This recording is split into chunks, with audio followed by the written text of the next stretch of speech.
The Honorable, the Chief Justice and the Associate Justices of the Supreme Court of the United States. Oyez, oyez, oyez. All persons having business before the Honorable, the Supreme Court of the United States are admonished to give their attention, for the Court is now sitting. God save the United States and this Honorable Court. We will hear argument first this morning in Case 19-292, Torres versus Madrid. Ms. Corcoran.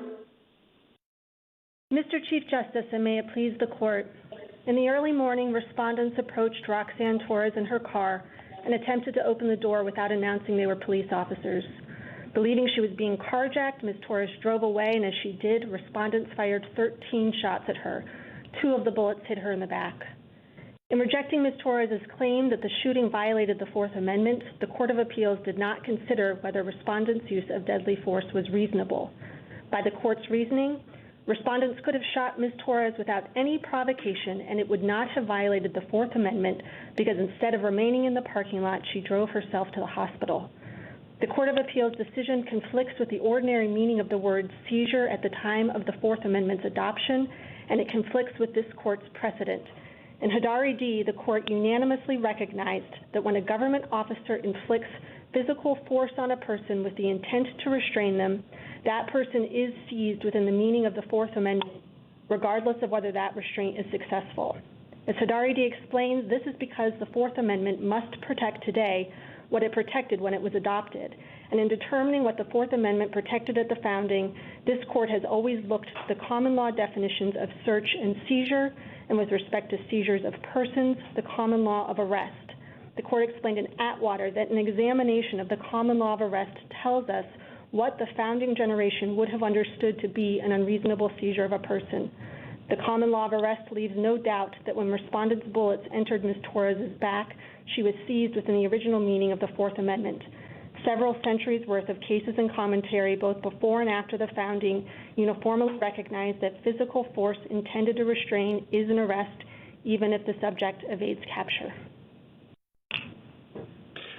Ms. Corcoran, what if the police had shot out the tires of her car, but she was able to continue driving on? You know, there were those self-sealing tires that you can get. Would that be a seizure? No, it would not, because there would be no application of physical force to her body. Well, I thought there was an element of intent to hamper movement to your analysis. So what if they were aiming at the wheels or tires, but hit her while aiming somewhere else? So would that be a seizure? Yes. So they have shot her tires, and but they've shot at her tires, but unintentionally hit her. Yes. Yes, understood. So under those circumstances, the answer would be yes, because they have physically impacted her through means intentionally applied. That's the test from Barr. But they're applied to the car, really, not to her. It was only inadvertent that they struck her. I thought there was a requirement of hampering movement or laying of hands, for that matter. You wouldn't have that, or would you? Are you saying if it's completely inadvertent, it still constitutes a seizure?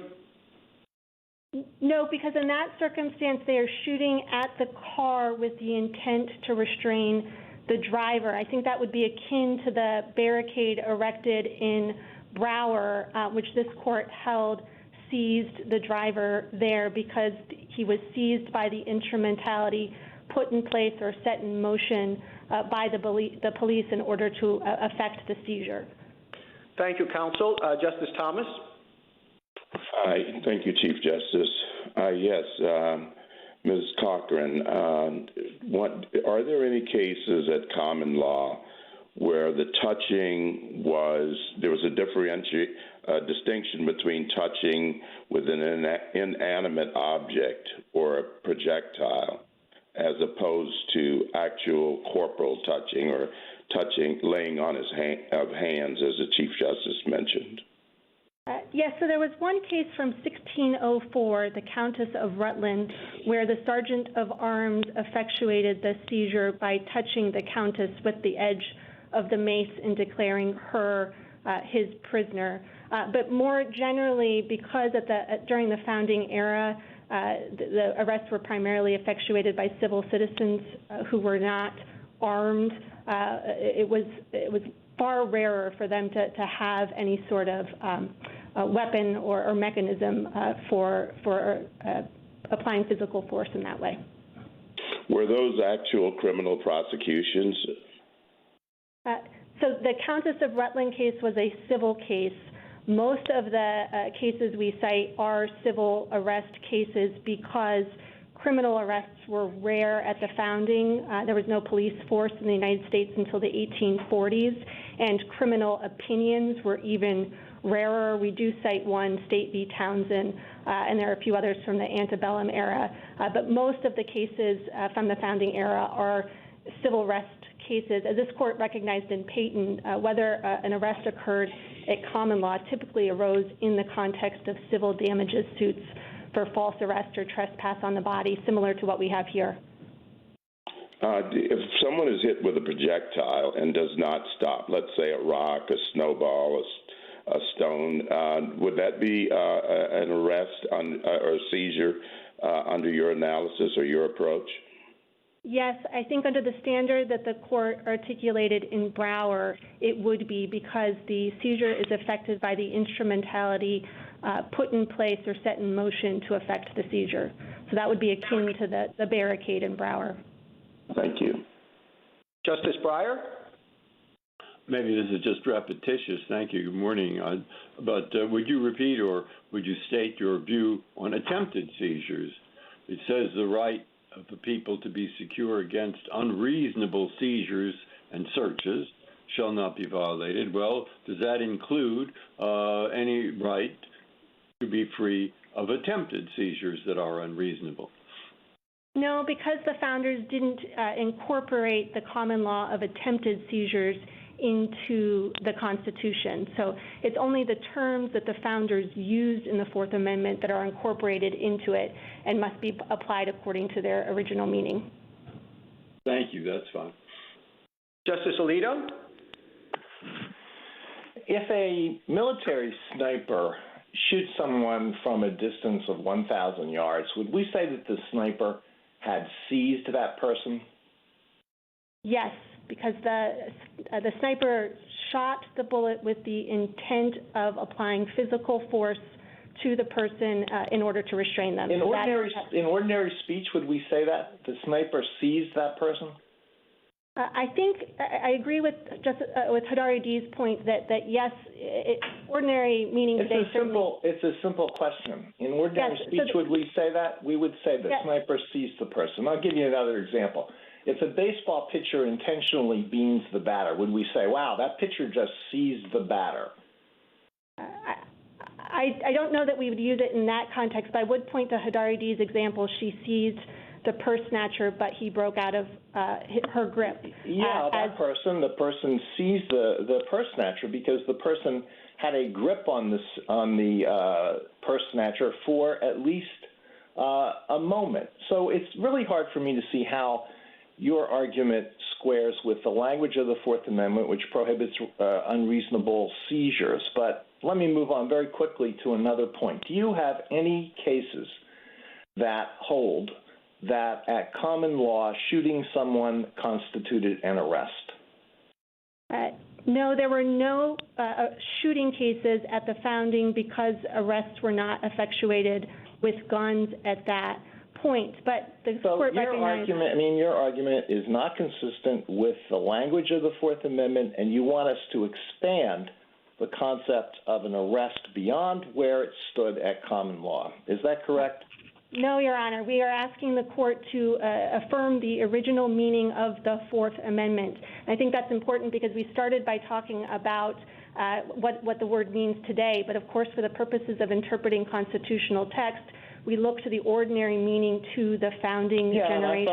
I thought your argument was that an arrest at common law constitutes a seizure. But you have no authority for the proposition that shooting somebody was an arrest at common law. The court recognized in Castleman that the common law concept of force includes its indirect application to the extent that pulling a trigger would be considered an indirect application. But we looked to the common law to determine what force was at the time, and I don't think there's any real dispute that shooting someone or hitting them with a bat or any sort of application of force using an instrument would have qualified under that original meaning of seizure. Thank you. Justice Sotomayor? Counsel, picking up on that last point, it is a little odd to say that a police officer who touches you has seized you in the common law, but if he has a baton in his hand and touches you with the baton, he's done so indirectly, so he hasn't seized you. And if he takes a gun and shoots the bullet at you, that's not a seizure because it's a projectile. I'm assuming what your statement was to my two prior colleagues is that the common law didn't draw that kind of distinction because it made no sense, correct? That's correct. Every circumstance you just described would have fallen within the original meaning of seizure at the founding. Now, can you explain why this case is so important? Meaning, if you weren't to have a Fourth Amendment violation, would the Due Process Clause provide you with a remedy? So I don't think that the remedy provided by the Due Process Clause is adequate here, at least under the current regime where we have the conscience-shocking standard. There are all sorts of abuses by the government of power that would fall short of the conscience-shocking standard, even though they would be unreasonable uses of excessive force. Thank you, counsel. Justice Kagan? Ms. Corcoran, there are quite a number of statements in Hodari D. that support your position, but Mr. Sandridge says that they're all dicta and that we are not bound to take account of them. I was just wondering what your response to that was. Certainly, the court's holding in Hodari D. that the common law of arrest defines a Fourth Amendment seizure is binding precedent. That was the foundation of the court's finding of no seizure in that case. And the court's discussion of what the common law of arrest held, which was that touch intended to restrain is a seizure regardless of whether there's submission. I don't know that I would say it's binding in the sense that it was necessary to the court's outcome, but the court thoroughly considered the question presented here. Those were not generalized stray statements made in a different context. The court was considering this question, and all 9 justices agreed that the circumstances we have here would amount to a common law arrest and thus a Fourth Amendment seizure. And as you read the common law cases, do you get any sense of why it was that those cases said that mere touch was enough? I mean, is there a rationale that accompanies that rule? The founding generation recognized that the infliction of physical force on the body is itself an intrusion, regardless of whether the person is able to walk away. And this court recognized in an 1891 case, Union Pacific v. Botsford, the touch of a stranger without lawful authority is itself an indignity, a trespass, and assault. And so that was the concept at the founding that the framers gave constitutional weight in the Fourth Amendment. Thank you, Ms. Corcoran. Justice Gorsuch? Counsel, as I understand it, your client would have had a good common law claim in New Mexico, but for the statute of limitations running. Is that right? There was no. I'm not. That's my understanding as well. I can confirm. Okay, thank you. Yep. Thank you. That's fine. With respect to Hodari D., do you agree that the language you're relying on was not necessary to the decision? The second part, that the common law of arrest does not require submission, was not necessary to the conclusion. However, the first part, which is that the common law of arrest defines a Fourth Amendment seizure, was necessary and therefore is binding.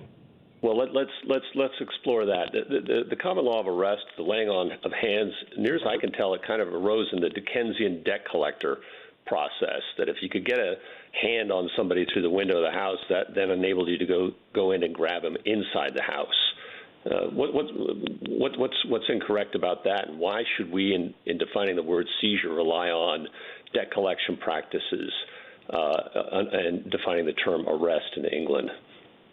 So as the court observed in Payton, at common law, disputes over whether arrest occurred typically arose in civil damages actions for trespass or false arrest. And that supports our position. But they were usually in debt collection processes, isn't that correct?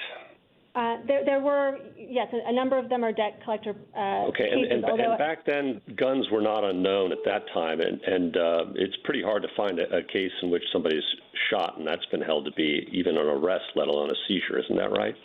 Yeah, yes, Your Honor, that's correct, because most arrests were effectuated by private citizens. Okay, and then going back to the Chief Justice's example, if a huge roadblock were put before an individual and everybody shoots at him, but nobody hits him, but his window's open and he gets scraped going by. I mean, they meant to stop him with a roadblock, and he gets scraped, so it's intentionally applied. That's a seizure under your theory, right? I think so, if I followed the hypothetical correctly, in the sense that the shooting was intended, the bullet was intended to hit him. Well, the bullet didn't hit him. There were bazookas going off. There's all sorts of massive show of force. But he doesn't stop. He keeps going. He's blasting through at 100 miles an hour, and he blasts through, and on he goes. Bazookas firing everywhere. Still not seized by any of that, because that's just show of force, but he gets scraped through the window as he goes by the roadblock, and that was intentionally applied force, for sure. That's a seizure in your book, even though it wouldn't be seizure for show of force purposes, right? So no, I don't think that scenario would. I understand now. Apologies, I misunderstood initially. There, the scraping, I think, is not caused by the means intentionally applied to restrain. Well, let's say it is. Let's say it is intentionally applied force because they have a roadblock and they want the roadblock to stop him, and it scrapes him. So yes, under this court's articulation of the intent requirement in Brower, but I just want to emphasize that the intent requirement. So just to be clear, that is not a show of force seizure under Hodari D and its holding, but it is under your theory. No, our theory is the exact same as Hodari D. Thank you, counsel. Justice Kavanaugh. Thank you, and good morning, Ms. Corcoran. With respect to Brower, the other side, as you know, relies heavily on the language in that, which says that a Fourth Amendment seizure occurs only when there is a governmental termination of freedom of movement through means intentionally applied. What would you suggest we do with that language? So I would turn to what the court said in Armour Company v. Wantock, which is that the words of our opinion must be read in light of the facts under discussion. And the entire focus of Brower, and in particular that sentence, is on the intent requirement. Did the officers who erected the barricade intend to restrain the driver for the purposes of a seizure? And the driver there was killed on impact, so the termination of movement was besides the point in that case. And then I think a few of the questions so far have tried to illustrate a potential distinction between how we normally use the word seizure in ordinary speech and how it's been used historically versus maybe the legal common law use that you've described. Is that accurate? How should we deal with that distinction between ordinary usage, and why shouldn't we just follow the ordinary usage of the term seizure? Well, I would look to Hodari D's discussion of this, which explains that to the extent the ordinary meaning of seizure at the time of the founding was more expansive than how we normally think about seizures today, it's the ordinary meaning at the time of the founding that controls, especially if the modern understanding risks diminishing the constitutional right. This court has repeatedly recognized that the Constitution must, at minimum, protect today what it protected at the time it was adopted. Thank you. Ms. Tableson? I'm sorry. Excuse me. Ms. Corcoran, you can take a minute to wrap up if you'd like. Oh, thank you, Your Honor. I've said a lot today about the importance of preserving the Fourth Amendment's original protections, but our position also makes sense doctrinally and practically. This court has long recognized that at its core, the Fourth Amendment protects against unreasonable government intrusion with personal security, including invasive physical touch. We see that in Terry v. Ohio, Maryland v. King, and Winston v. Lee, among others. It's a principle that flows from the Fourth Amendment's express protection of the person, that is the body, and it's violated the moment a police officer applies physical force to a person's body, regardless of whether they're able to walk away. Thank you, counsel. Ms. Tableson. Mr. Chief Justice, and may it please the court. In California against Hodari D., this court explained that a person is seized within the meaning of the Fourth Amendment when the police intentionally apply restraining physical force to his body. If the subject does not stop, the seizure lasts only a moment, the moment of physical impact, and may have limited implications. Like any seizure, though, it must be reasonable. For nearly 30 years, Hodari D. has provided a clear and administrable rule to determine when physical contact between an officer and a citizen implicates the Fourth Amendment. This case requires the court only to reaffirm that rule. The facts of this case make it an easy one under Hodari D. It is undisputed that officers shot Ms. Torres as part of an effort to stop her and to stop her vehicle. She was therefore seized. But she did not stop, and so the seizure was momentary. Whether that seizure was constitutional and whether respondents may be civilly liable in this case are questions that should be answered on remand under the Fourth Amendment. This court should therefore vacate the decision below. Counsel, I wondered if there was some tension between your position and Ms. Corcoran's. Several times in your brief, you talk about that the touch can be too light to qualify as a seizure. I'm looking at, for example, page 13, where you say, tapping somebody on the shoulder and asking for immigration paperwork would not constitute a seizure, and that the contact must be designed to restrain movement. Is there any distinction between your view of that and Ms. Corcoran's? Mr. Chief Justice, I'm not sure there's a distinction between our position and petitioners. I'm not sure petitioners take an explicit position on those fleeting, non-restraining physical touches, but we do think that an important restriction on the test, and a restriction that is reflected in Hodari D., is that the physical touch must reflect an effort to restrain movement. That is consistent with this court's decision in INS against Delgado, which, as you referenced, involves the shoulder tap. Hodari D. includes that restriction in defining a seizure, and the common law sources cited in Hodari D. are consistent with that restriction. So if there's a tap on the shoulder and the officer says, I don't mean to hold you up, you're free to go, but, I want to talk to you about this, does that qualify as a seizure? No, Your Honor. Okay, thank you, counsel. Justice Thomas? Counsel, I'm a bit confused. Hodari D. did not hold that there was a seizure, did it? On the facts of the Hodari D. case, no, there was no seizure. So this was an individual who had thrown drugs away and then was later tackled, right? Correct, Your Honor. So I don't see how, on those facts, some of the language in Hodari D. can do as much work as you seem to be requiring it to do. Oh, Justice Thomas, the question Hodari D. was whether Hodari, a child, was seized at the moment that he discarded his drugs, which was before he was tackled. There was no dispute that he was seized in the tackling, but because at the moment he discarded his drugs, no police officer had touched him in any way, the court determined that he was not seized at that time. But the seizure after the tackling and the submission or the control was the only seizure there. So I don't know you seem to be using your definition, or at least the explanation in Hodari, for what constituted a seizure when there was a finding that there was no seizure there as a basis for your argument. Anyway, let me move on to your case law. Can you think of a single case at common law where there was a touching by an inanimate object, for example, a projectile, that did not result in the submission that constituted a seizure?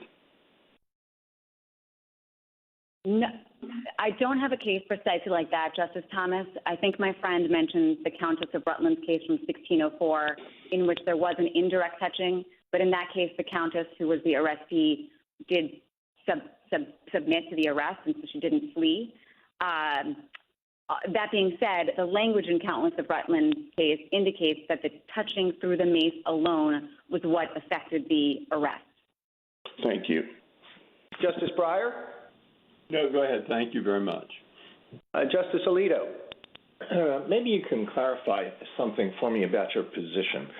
Let's say that the petitioner in this case had been struck by one bullet. For what period of time would she have been seized, in your view?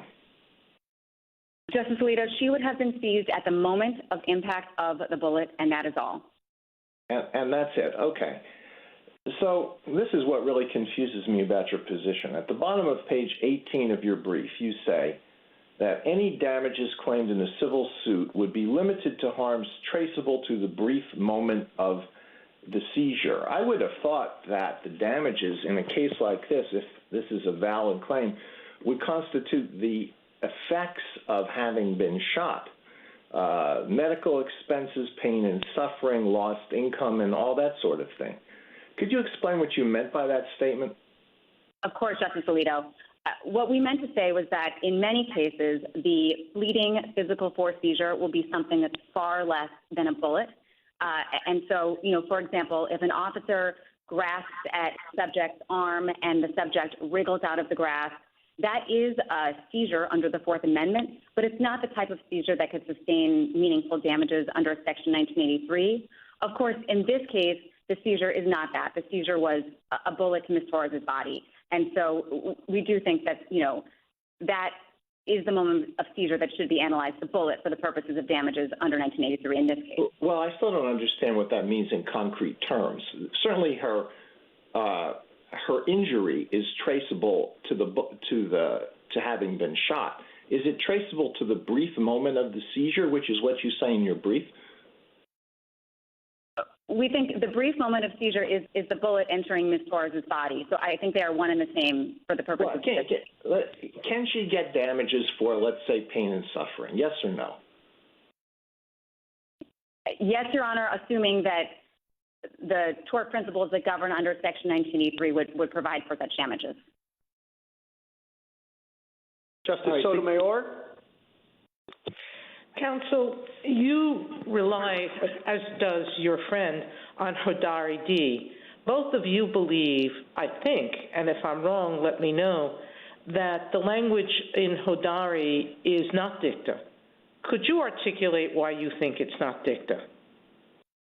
Justice Sotomayor, the facts of Hodari D did not involve a physical force seizure at the moment in question in that case. So I suppose you could imagine the court in Hodari D having resolved the question presented there on different reasoning, but that is not what the Hodari D court did. Instead, the court expressly framed the question presented as whether, with respect to a show of authority, as with respect to application of physical force, a seizure occurs even though the subject does not yield. The court then has a long discussion of physical force seizure and specifically concludes that the application of restraining physical force, even if unsuccessful, can be a seizure. That language has never been abrogated, and that particular point was agreed to by the dissent. So we take the Hodari D court at its word, and Hodari D did establish a clear and administrable line that has been in place for 30 years. So we are not asking the court to revisit that language in Hodari D today. It seems somewhat logical. It was necessary to the reasoning of the court in reaching its decision. we certainly don't think it's language that we could simply set aside. Of course, we advocated for a different position in Hodari D. This court rejected it, and so we are here respecting, the court's precedent in Hodari D. Thank you, counsel. Justice Kagan? Ms. Tableson, I wanted to ask you about exactly that question that you just said at the end, because your office did take a different view in Hodari D. This question was viewed as important to the resolution of the case there, and the office said, and I'm quoting here, at common law, the concept that someone could be in flight and yet also be seized would have been unfathomable. So this is not a criticism of a change of position. I just want to understand what accounts for the change of position in this case. Yes, Your Honor. If you read our brief in Hodari D and then you read the decision in Hodari D, it's quite clear that this court considered and rejected the government's position, both the bottom line and the reasoning and the inferences that we drew from the common law. So we didn't certainly feel comfortable simply, running it back.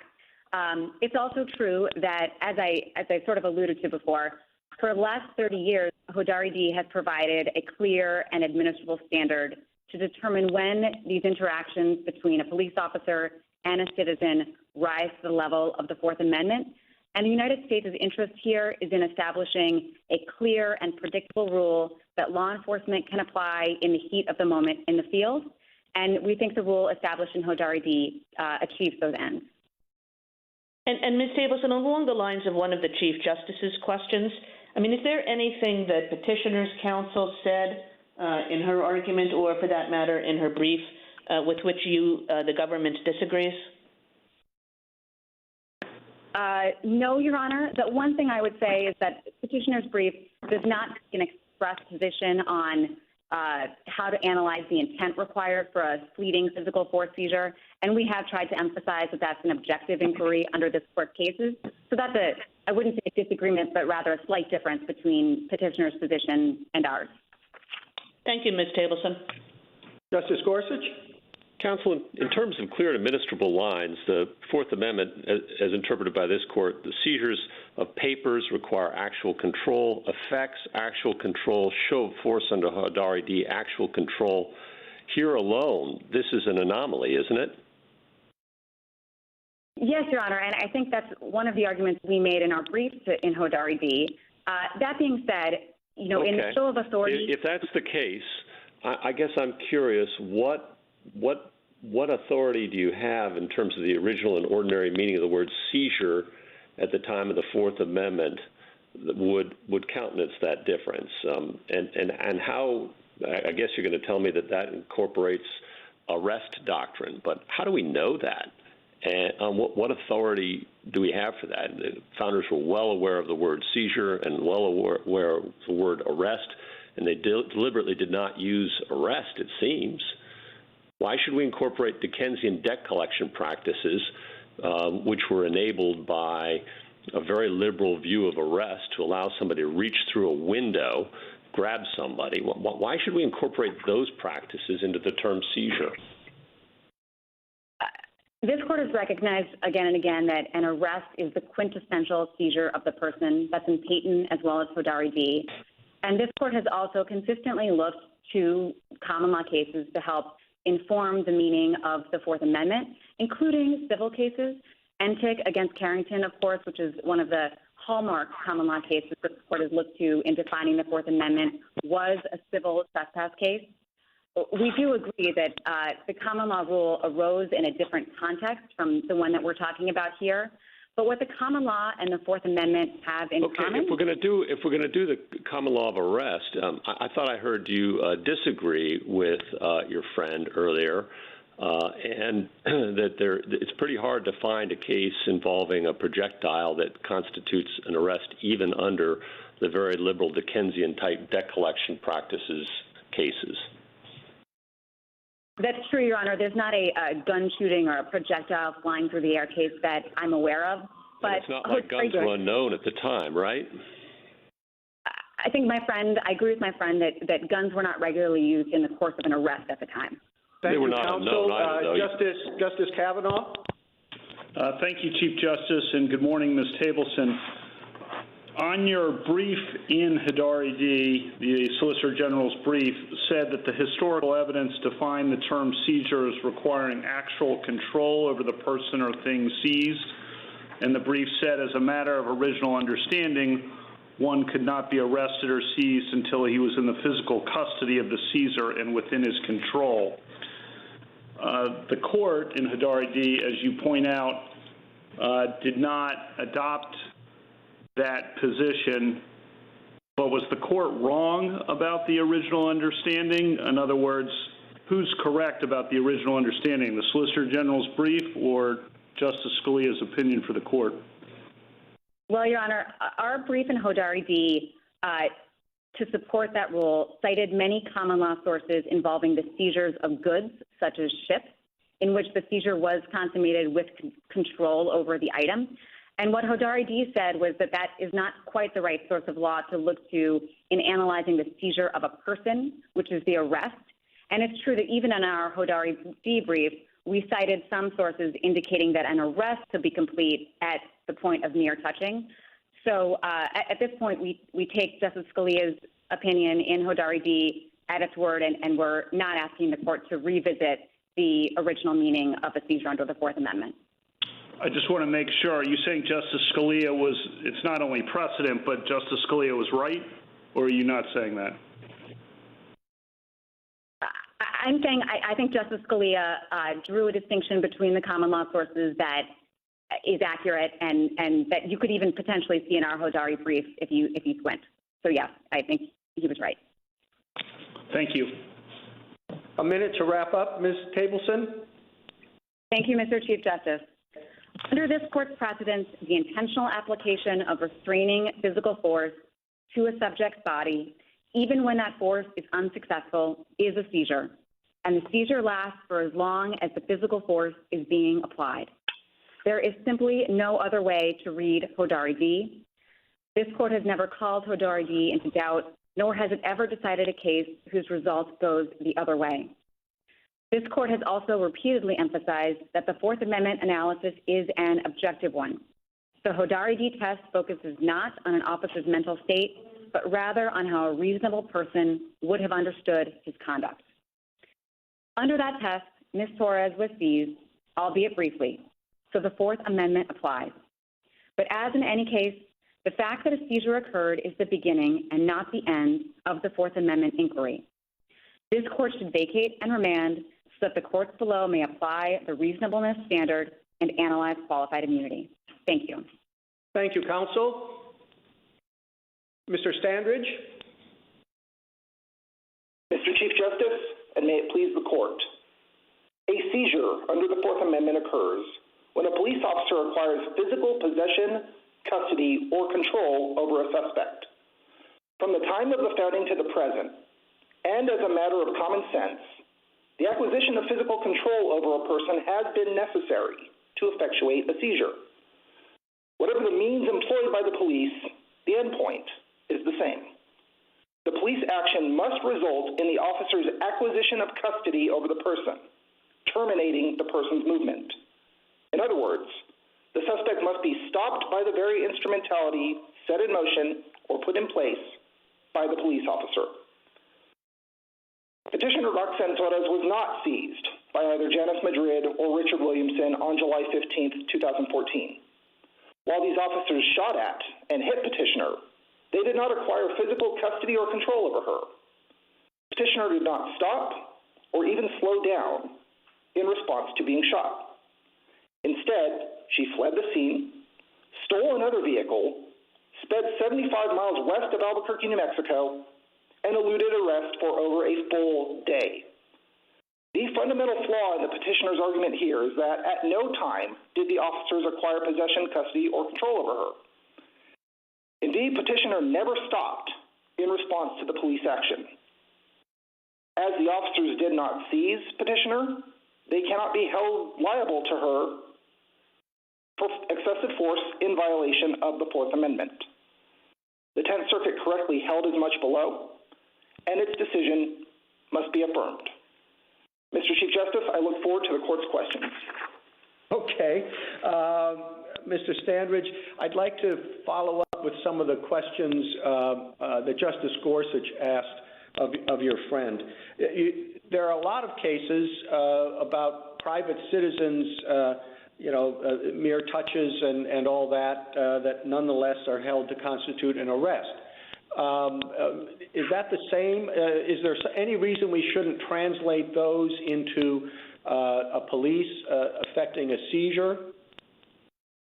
Absolutely, Mr. Chief Justice. We should not translate that body of case law cited by the petitioner regarding the mere touch rule because it arose in a very limited and narrow context. As the court has pointed out repeatedly today, it arose in the context of Dickensian debt collection practices existing in the late 18th century. The constabulary and the bailiffs of the late 18th century are far different from our modern police force of today. In fact, as petitioner pointed out, we didn't have public modern police forces until the mid-19th century. But I thought our cases made clear that the Fourth Amendment was designed to protect at least the level of bodily integrity, personal security that was secured at common law. Is there and our cases certainly look to common law precedents about arrest, even if by Dickens or anybody else. And what authority do you have for that distinction?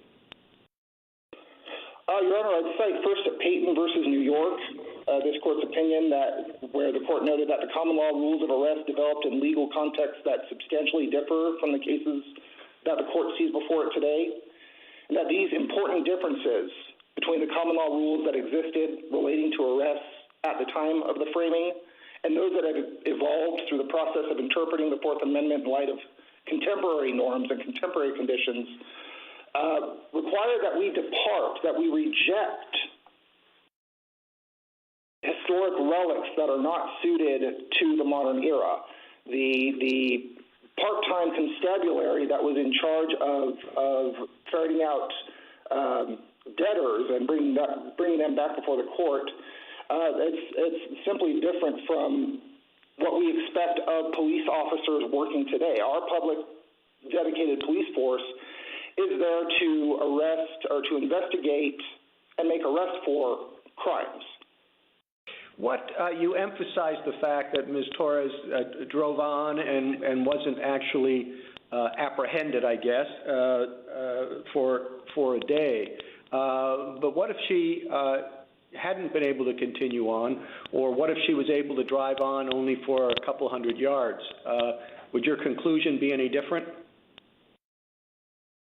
I would say that if Ms. Torres stopped within a reasonable distance, within maybe 50 feet or a half a block from the scene of the shooting, allowing a reasonable police officer, allowing a reasonable amount of time for the police to go and acquire control over her as a result of them shooting her and stopping her, then yes, that certainly would constitute a seizure. But viewing this set of facts from an objective standpoint, no reasonable person, no ordinary person, as a matter of common sense, could say that a person who is shot by the police but continues to drive well out of range, well out of their sight, and eludes them for a full day could be seized as a matter of the Fourth Amendment.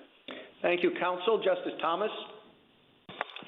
Thank you, Mr. Chief Justice. Mr. Standridge, I'd like you to, on Hodari D., I'd like you to give us your reasons for why some of that language that seems to dispose of this case in Hodari D.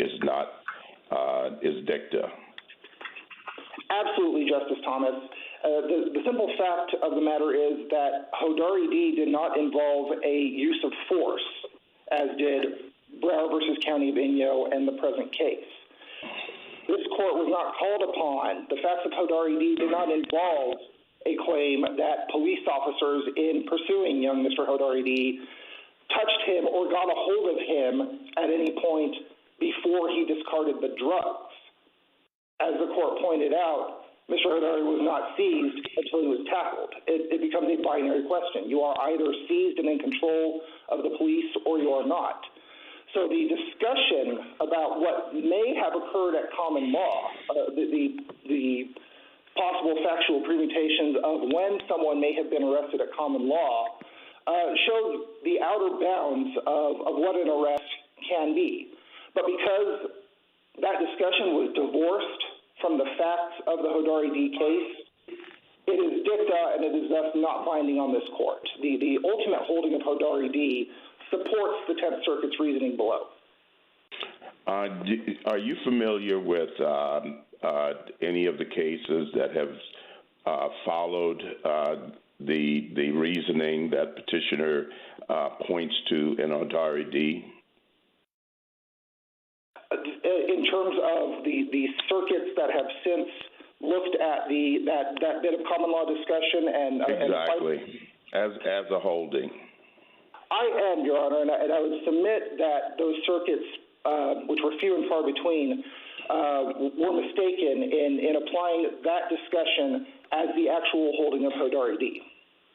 When I asked Ms. Corcoran about someone being arrested merely by the touching of an inanimate object, I think she referred to, and I don't want to mischaracterize what she said, but I think she referred to the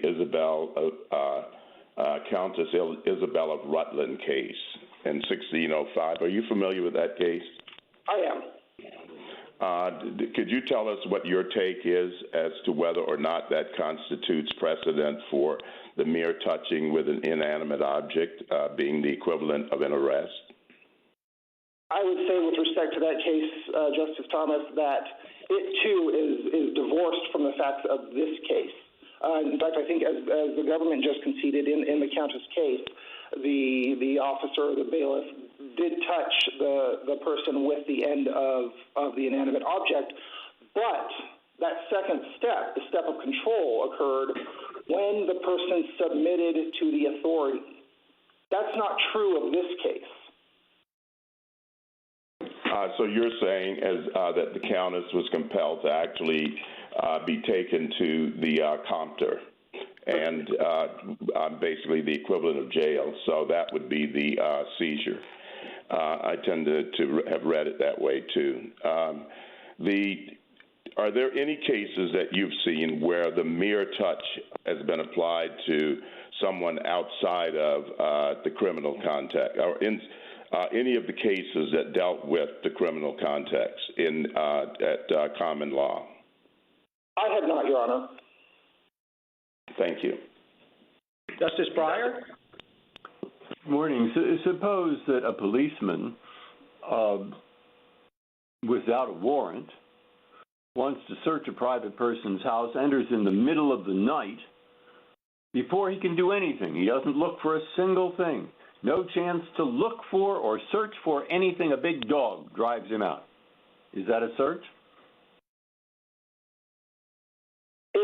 No, Your Honor. I would submit that it is not, because the officer, though he has entered into the home, has not obtained information, and that's the hallmark of an invasive or an unreasonable search under the Fourth Amendment. A police officer intending to search, breaking into somebody's house, has not committed a search unless he has a chance to look around. And to say something similar here, that doesn't seem to me to make the right of the people to be secure in their persons or houses from unreasonable searches and seizures much protection. Whole area, no protection at all. What I would say to that, Justice Breyer, is that the seizure clause of the Fourth Amendment and the search clause of the Fourth Amendment do protect different interests.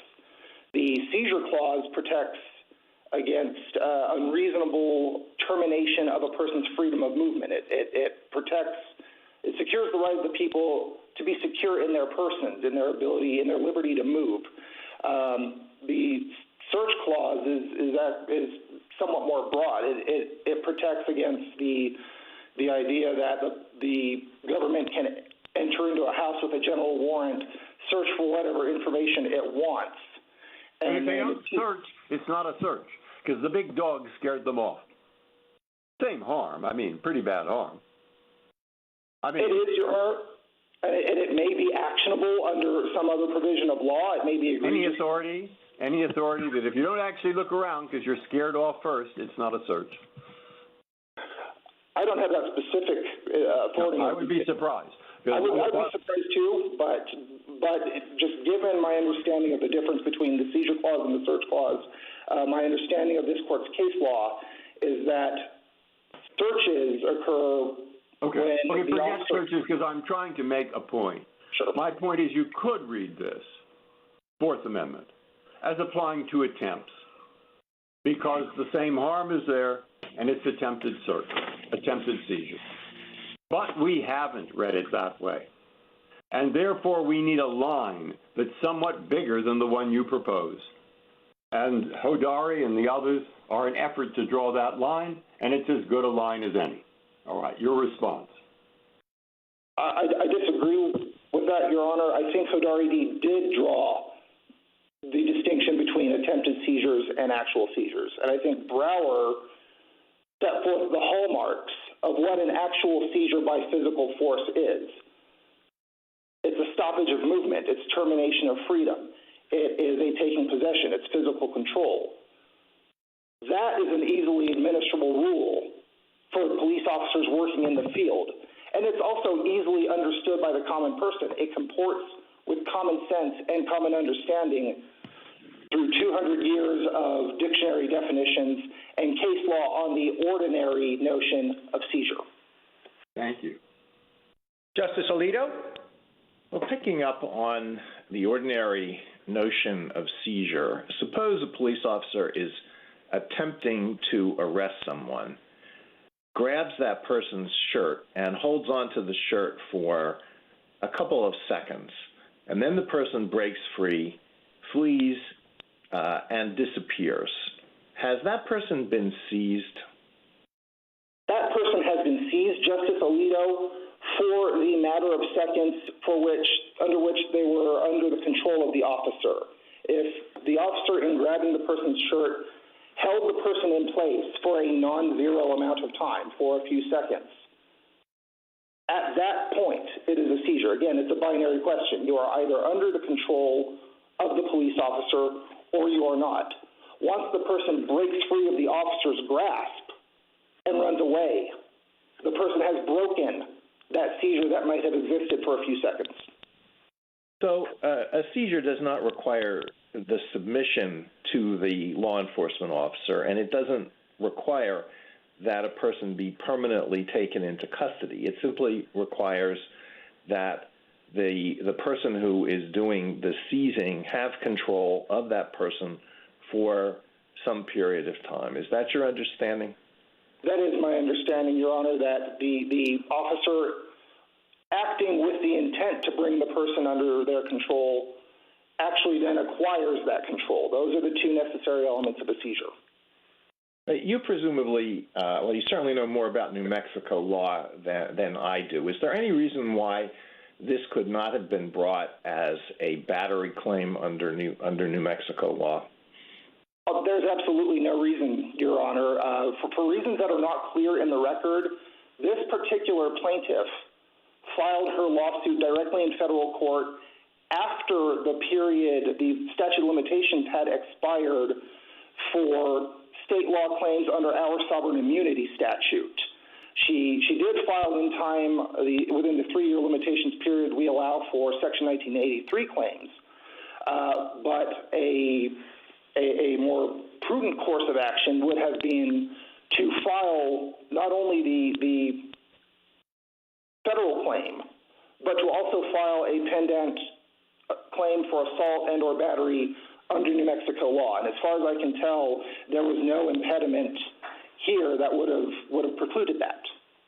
And would the officers have had defenses under New Mexico law that are more generous than those that would be available under 1983? I don't believe so, Your Honor. We do have a good faith defense that comes from New Mexico Supreme Court case law. However, New Mexico Supreme Court case law also counsels trial judges against granting summary judgment. We are a very summary judgment averse state, so I believe I can represent as an officer of both this court and the state courts of New Mexico that it is likely an assault or battery claim brought by a petitioner or a plaintiff such as this petitioner would have survived summary judgment, would likely have to have been resolved at trial. Thank you. Justice Sotomayor? Counsel, there is an element to the Fourth Amendment that all of our cases, including Hodari, recognized by Justice Scalia, who very much was a advocate of the common law and quite well informed about it generally, that has to do with the Fourth Amendment's protection of bodily integrity. It is why we call putting a needle in someone's arm a seizure that requires either probable cause or exigent circumstances, et cetera. And all of the common law cases that the other side has quoted to talk about not the seizure of the person in stopping their motion, but the seizure of the person with respect to the touching of that person, because even a touch stops you. It may be for a split second, but it impedes your movement and offends your integrity. You want us to add something more to the word seizure, you say, because common sense says that when a person is held for some imperceptible period of time, a few seconds, more than a few seconds, I don't know what your answer to Justice Alito meant, that is more of a seizure than putting a bullet in someone. Am I understanding your argument accurately? I think, Justice Sotomayor, I disagree. I don't believe we're asking the court today to add any extra layer of analysis to the seizure issue beyond what is already existent in this court's case law and in the common law. Excuse me, counsel. No, you're asking us to reject the clear line drawn by Hodari and say that Justice Scalia was wrong about what the common law showed. That's exactly what you're asking us to do. You're saying it was pure dicta. His entire analytical approach was wrong. I don't know, Your Honor, that we're suggesting that Justice Scalia was incorrect in his discussion of a particular facet of common law, that working in the outer boundaries of the common law of arrest, that was this idea that a person could be arrested as a matter of constructive arrest by the mere touch. Well, let's put it, the Fourth Amendment doesn't talk about arrest. It talks about seizure. Those are two very, well, a seizure is a form of arrest.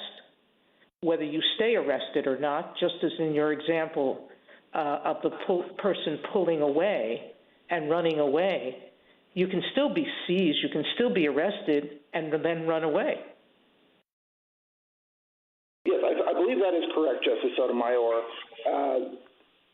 Every custodial arrest, every traditional arrest is a seizure, but not every form of arrest would constitute a seizure, absent that element of control, absent that element of the officer taking possession over the person, which was not a feature of constructive arrest.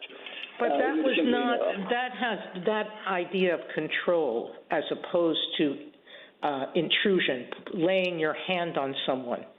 That was all the common law talked about, wasn't it? You try to distinguish away those cases, but that's all they reference. Respectfully, no, Your Honor. I would point to the English decision in Genner versus Sparks, for example, where the court made the distinction between the arrest by the touch, allowing the bailiff to break into the house to actually seize the debtor who is in the house. I would also certainly point to contemporary dictionary definitions existing at the time For example, Johnson's Dictionary of the English Language that said to seize is to take possession of or to grasp. Grasp. So that would be Counsel, grasp. Counsel, thank you. My time is up. Thank you, Your Honor. Justice Kagan. Mr. Sandridge, when Hodari D. said, and I'm quoting now, an arrest is effected by the slightest application of physical force despite the arrestee's escape, that's what you're saying is dicta? Yes, Your Honor. And when Hodari D. said, I'm going to try your patience a little bit, I'm sorry. When Hodari D. said, to constitute an arrest, however, the quintessential seizure of the person under our Fourth Amendment jurisprudence, the mere grasping or application of physical force with lawful authority, whether or not it succeeded in subduing the arrestee, was sufficient. That's dicta? That is, again, because it was divorced from the actual facts of the Hodari case. So yes, and when Hodari D. says the word seizure readily bears the meaning of a laying on of hands or application of physical force to restrain movement, even when it's ultimately unsuccessful, that would be dicta? I believe it would. Just a yes or no? Yes, Your Honor. Yeah, and when I'll stop, but it's not because I couldn't go on. Hodari D. says this, I count 6 times, either in its own language or quoting somebody else. And that's kind of amazing, but it's only a 7-page opinion.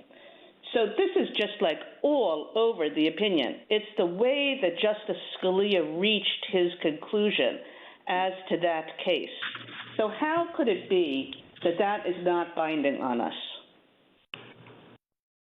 Because, Your Honor, it stands in contrast to the ultimate holding of Hodari D., where Justice Scalia noted that in order to seize a person, or in order to effectuate a seizure from the time of the founding to the present, the object of the seizure must be taken possession of. I guess I'm sorry, Mr. Standridge, I didn't mean to interrupt. No, that's fine, Your Honor. I guess what strikes me is that you're using an impoverished understanding of what precedent is as opposed to what dicta is. I mean, these are not what we sometimes call stray statements, things that we said without thinking about them, things that we said without sort of realizing the consequences. These statements have a kind of self-consciousness and a kind of clarity that one, seldom sees in a judicial opinion. And it's clearly the way Justice Scalia thought he was coming to this conclusion. And the conclusion, you're right, it's not a force case. But essentially he's saying, well, look, you either need force or you need submission. And he's going through the common law to suggest why those requirements were not met. So I guess I'll just ask you again, I mean, if anything other than an ultimate holding is not dicta, this is not dicta, isn't it? If anything other than an ultimate... You know, if dicta extends to anything beyond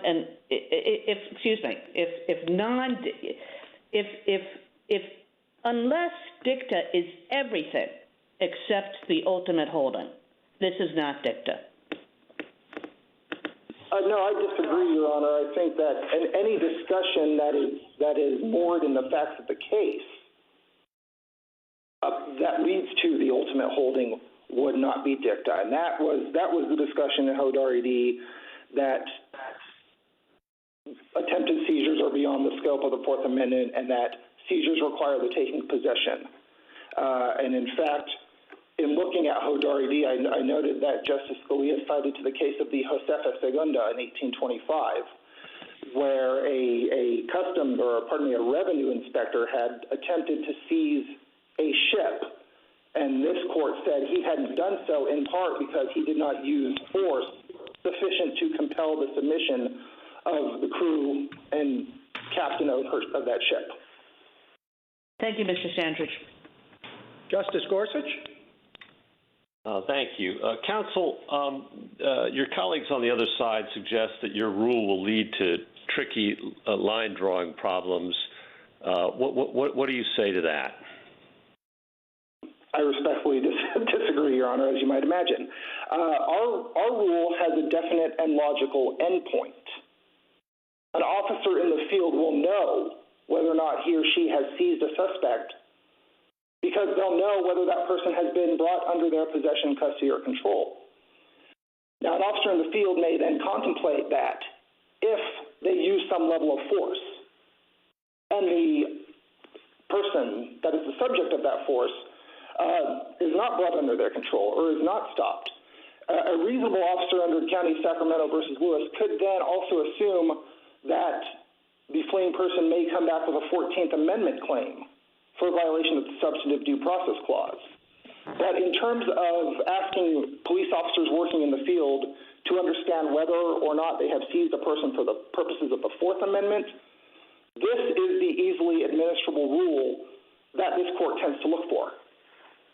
Okay, and as I think you just noted, and I just want to make sure I understand, you agree, not only would there be a battery claim under state law, there could potentially be a 14th Amendment excessive force kind of claim as well. That is precisely correct, Your Honor. It becomes something of a flow chart. A given plaintiff who believes that they have been the subject of physically abusive governmental conduct or excessive police force can plead their facts in their complaint.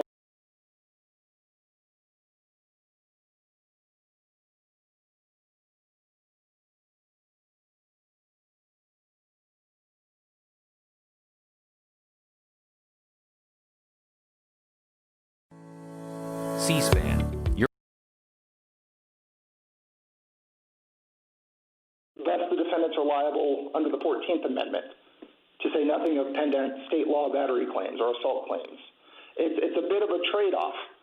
In the Fourth Amendment context, the plaintiff has to overcome that initial hurdle, that threshold issue of showing the seizure, whereas under the 14th Amendment, they would not, but then they still have to show that the conduct falls within the culpability spectrum identified by this court in Sacramento versus Lewis.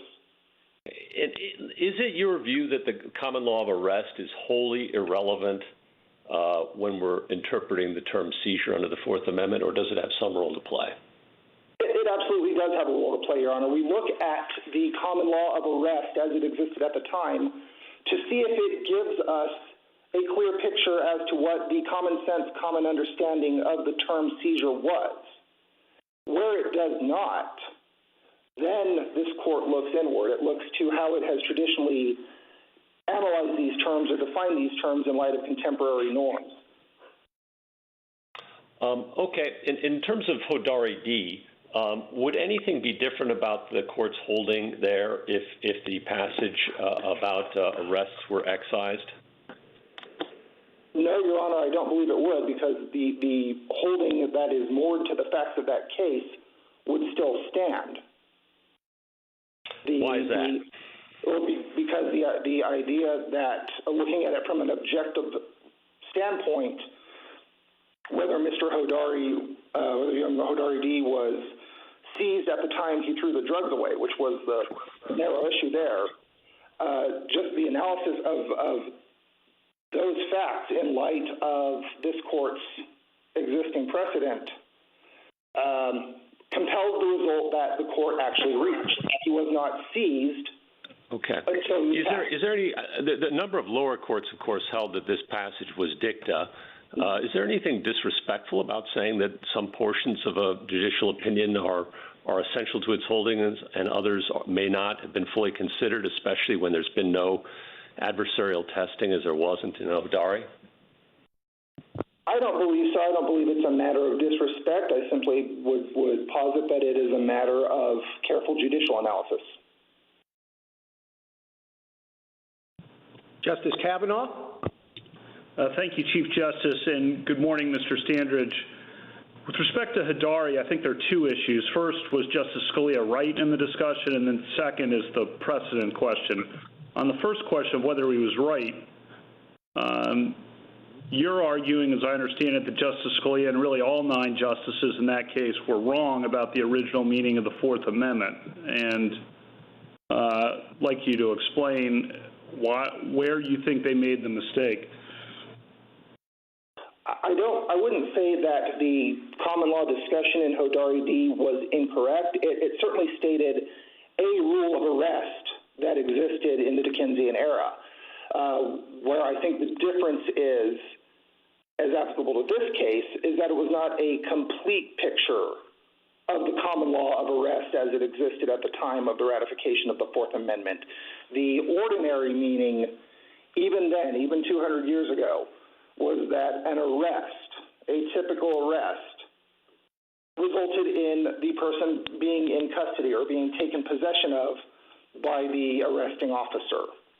What again, I think that the Hodari court, and I believe this was recognized later in Sacramento versus Lewis, is that that particular discussion would simply explain what the Hodari case was not. Well, I guess I'm a little confused. In your view, is a mere touch, but a touch with intent to restrain, is that a seizure or not? It is not, because it is missing the element of control. Okay, even though the common law cases did, as cited by Justice Scalia, said that mere touching with intent to restrain was, I think you are saying it's wrong. What I'm saying is that as a broad proposition, it is wrong. The cases cited by the court in Hodari and cited and relied on by the petitioner here were, again, limited to that civil debtor context that is not corollary or is not compatible with the modern conditions of police work as we know them today. In terms of the Hodari D as a precedent, picking up, I think, on what Justice Kagan said, I read the case to say there are two ways you could have been seized, one by force with intent to restrain, or one by a show of authority, but in the show of authority you need actual submission. Those are the two avenues that the opinion outlined as I read it, and neither was met in that case, leading, as Justice Thomas said, to the bottom line holding that there was no seizure there. Is that an incorrect reading? No, Your Honor. I believe you have the reading of Hodari exactly correct. The other side makes a point, and I think Justice Breyer was getting at this. There's some symmetry with Jones, the GPS case, of placing a GPS on your car, intent to search, touching your body with intent to restrain. Can you respond to that symmetrical argument that the other side makes, and whether there would be any, I guess, lack of symmetry with Jones if we were to rule in your favor here? Yes, Your Honor. Because Jones was a search case, it was brought under the search clause, there is an asymmetry given the different interests protected respectively by the seizure clause and the search clause. Again, the search clause is more broad. It doesn't only affect the stoppage of a person's movement or the restraint of their liberty. The search clause is aimed at any action that invades the person's interest in privacy. And so that is where the asymmetry comes from, and that is why Jones is not analogous to the facts of this case. Okay. Thank you. Mr. Standridge, a minute to wrap up. Thank you, Mr. Chief Justice. I will end today where I began. From the time of the founding to the present, a Fourth Amendment seizure has required possession, custody, or control. That was a matter of common sense and common understanding in 1791. It was a matter of common sense and common understanding throughout the 18th and 19th centuries and 20th century, and on through today. At no time was Roxanne Torres ever under the custody, control, or possession of either Janice Madrid or Richard Williamson. And because she cannot meet that hurdle, she cannot meet that threshold question of showing that she was seized, she cannot bring a claim under the Fourth Amendment for violation of the right against unreasonable seizures. And it is for those reasons, Your Honors, that we request that the Tenth Circuit's decision be affirmed in all respects. Thank you, counsel. Ms. Corcoran, 3 minutes for rebuttal. Thank you, Your Honor. To start first with Justice Gorsuch's question about the framers' textual choice, it made sense for the framers to use the word seizure because the word arrest covers only seizures of persons, and they needed language that would also encompass seizures of property. Their use of the word seizure to cover arrests was consistent with the founding era dictionaries and case law, which treated arrests and seizures of persons synonymously. As Ms. Tableson said, we see that in Entick v. Carrington, where the court repeatedly refers to the arrest of the plaintiff as a seizure, as did the underlying warrant at issue, and that was a criminal arrest. Second, Mr. Standridge cited Payton as supporting his position, but there the court found that the common law was unsettled about the legality of a warrantless home invasion to make a felony arrest. In contrast, respondents have not cited a single founding era case where the court found that no arrest or no seizure occurred because the suspect escaped after the officer touched him. This is not an area where there's any doubt about the common law. And with respect to the lack of cases involving inanimate objects, as I said earlier, this court recognized in Castleman that the application of, or that the common law of force included its indirect application, and that's consistent with Brower. In drafting the Fourth Amendment, the framers chose a term, seizure of person, that was widely understood at the time to include any touch intended to restrain, even when unsuccessful. That common law reflected the founding generation's belief that the infliction of physical force on the body is itself a profound intrusion on personal liberty, regardless of whether it results in physical control. That is the concept that the founders gave constitutional significance in the Fourth Amendment. And to the extent we think about seizures differently today, it is the ordinary meaning at the founding that matters for the purposes of interpreting constitutional text. Contemporary shifts in language do not diminish our constitutional rights. The alternative offered by respondents is a regime that, as a practical matter, provides no constitutional protection from excessive force by the government so long as the victim can escape afterwards. A constitution that's unconcerned with the police shooting someone without any provocation so long as the person doesn't immediately stop moving. It's not just counterintuitive, it defies the sanctity of the person that forms the foundation of the Bill of Rights, the right to be secure in our bodies from unreasonable government intrusion. The court should reaffirm what it unanimously concluded in Hodari D. 30 years ago. At the founding, the Fourth Amendment prohibited the government from attempting to restrain private citizens with unreasonable physical force, regardless of submission, and it continues to provide that protection today. Thank you. Thank you, counsel. The case is submitted. We'll take a 3-minute break before moving on to the second case.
We'll hear argument next in case 19-438, Pereida versus Barr.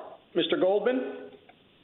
Mr. Chief Justice, and may it please the Court, there's no dispute that the INA requires an applicant for relief to show that he has not been convicted of a disqualifying offense.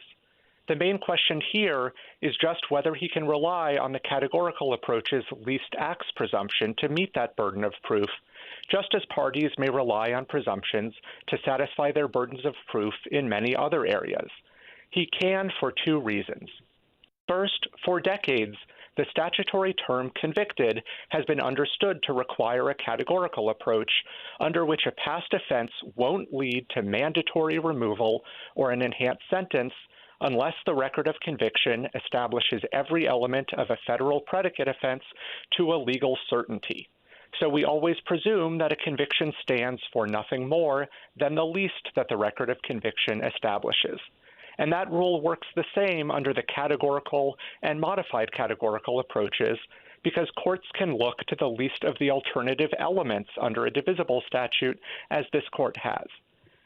Second, Congress didn't disturb that rule when it enacted a general burden of proof provision that says nothing about convictions. And that's not surprising because all we're talking about is a gatekeeping step.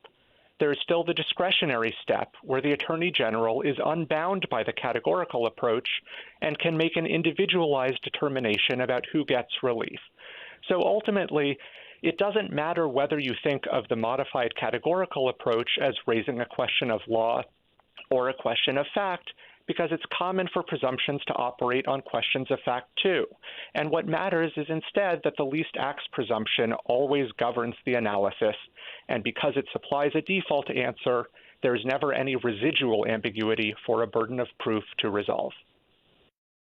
Counsel, I think your friend on the other side might agree that it doesn't matter so much whether it's factual or legal, at least that's not the underlying reason that you have this distinction between ACCA and the immigration statute. Under ACCA, the government has the burden of showing that the increased sentence is warranted, so it has to carry the burden of looking to the least elements approach, but it's different when you're seeking the benefit of removal under the immigration case. There, the person who's seeking has the burden of that benefit is your client, and therefore you have the burden of showing the most elements approach for the prior conviction. Why isn't it simply the different burdens under ACCA and the immigration statute that account for the fact that in one case the different burden of going forward, whether you're seeking a greater sentence or seeking the benefit of removal, why doesn't that simply account for the allocation of the burden of proof? And it's just incidental that in your case you have a factual question of whether or not subsection C was the section of conviction or not. So two responses to that, Mr. Chief Justice. First, the government is not actually arguing that the least acts presumption and the burden of proof are opposite ends of a single spectrum, because the government acknowledges that even where the non-citizen bears the burden of proof, the least acts presumption still does apply, at least at the categorical step of the analysis. So those two aren't inversely related in the way that Your Honor's question suggests. But also second, even in contexts where the government has borne the burden of proof, that has not been what has animated the decision under the categorical approach. And in fact, the standard that the court has adopted, which is this demand for certainty, or I think synonymously a requirement that the conviction necessarily establish every element, goes far beyond the burden of proof that the government would face at sentencing or to show removability. Thank you, counsel. Justice Thomas? Counsel, I'm just a little confused. I'd like you to help me. Normally, when we have these cases, say under ACCA, we are comparing a known crime of conviction to the generic, say, for example, burglary definition. Do you agree with that? Yes, Your Honor. Now, here you're saying that where you're applying it to establishing the crime of conviction. Isn't there a difference? I don't think there's any difference there. I think Shepard is a good example of that, as is Johnson, where the uncertainty that existed in those cases was which prong of the divisible statute. That was a necessary step in the analysis to then compare to the federal offense. But here, there seemed to be an underlying current that's somewhat unfair to ask the petitioner here to say what he had just been convicted of in the state courts. Could you explain why you think that would be unfair? It seemed as though that if I were just convicted of a crime, I would know what it was. So, sure, two responses to that, Justice Thomas. First is that this is in some ways the unusual case that it involves parallel criminal and immigration proceedings. Oftentimes, these convictions are revoked years after the fact. And just as one example of that, this court right now is holding a case for this one called Romero that involves a marijuana conviction from 1985.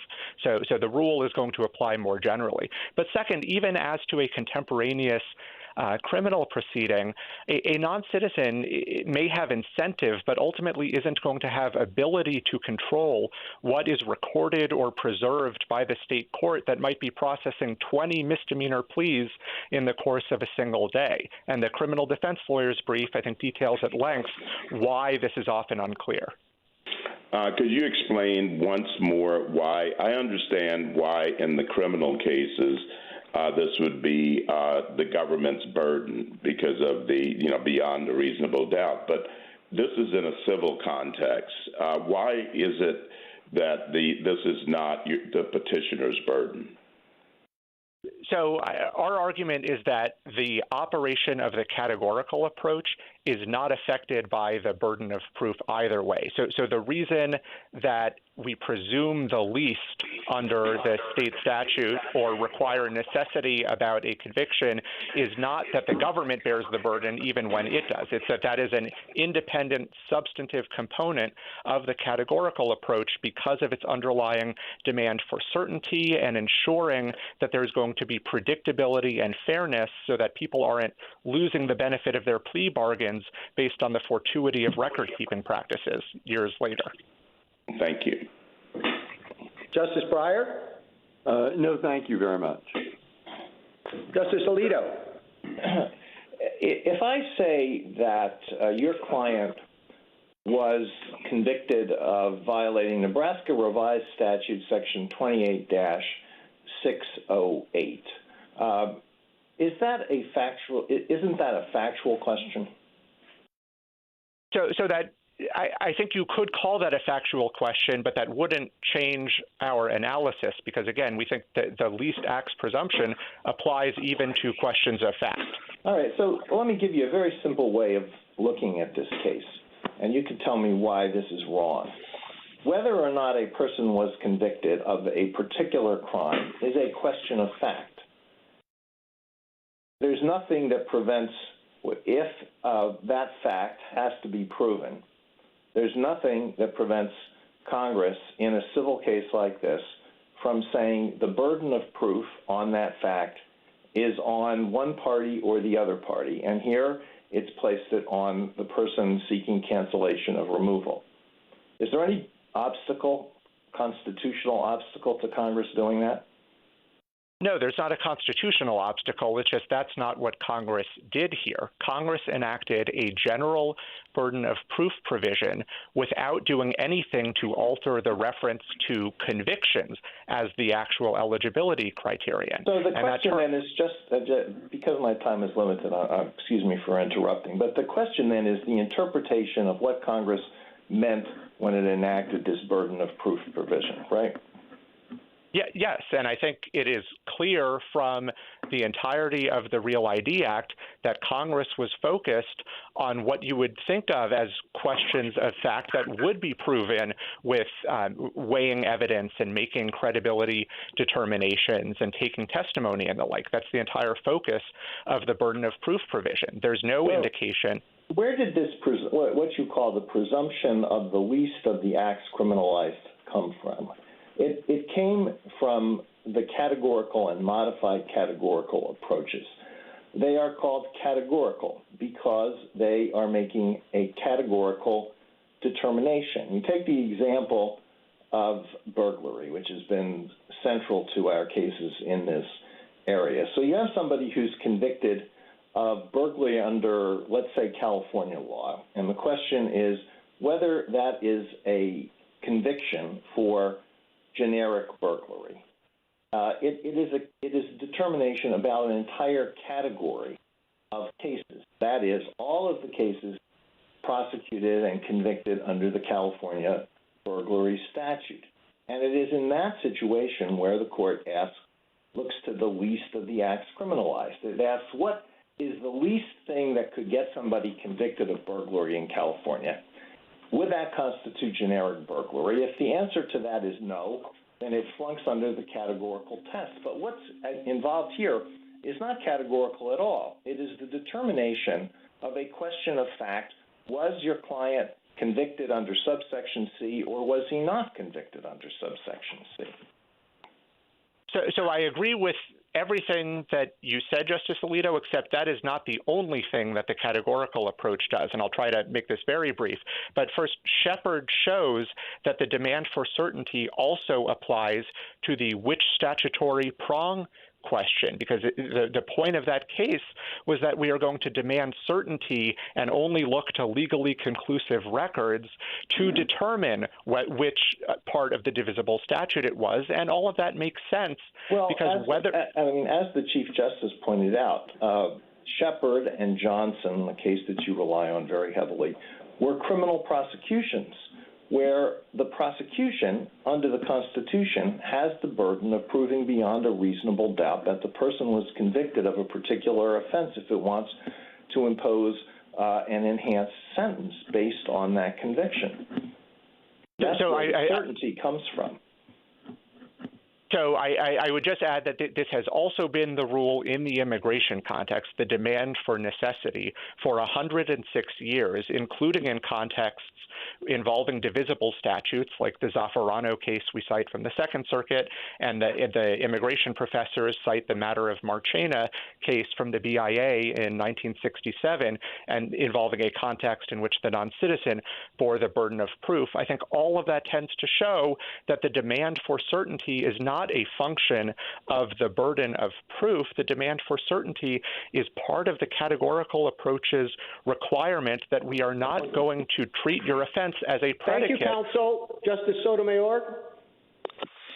Mr. Goldman, I have two different sets of questions. Let me start with the first, which is, assuming we were to disagree with you today and rule against you, would we have any reason to vacate? Are there any other arguments you could make that your client wasn't, in fact, convicted of a CIMT?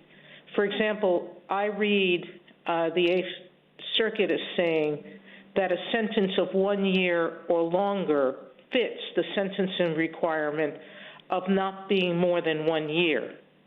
Did you challenge that below, that that's wrong?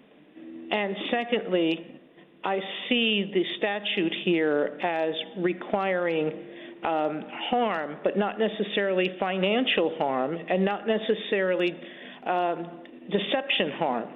Could be emotional harm or even physical harm, and that wouldn't fit a CIMT. Have those arguments been saved below?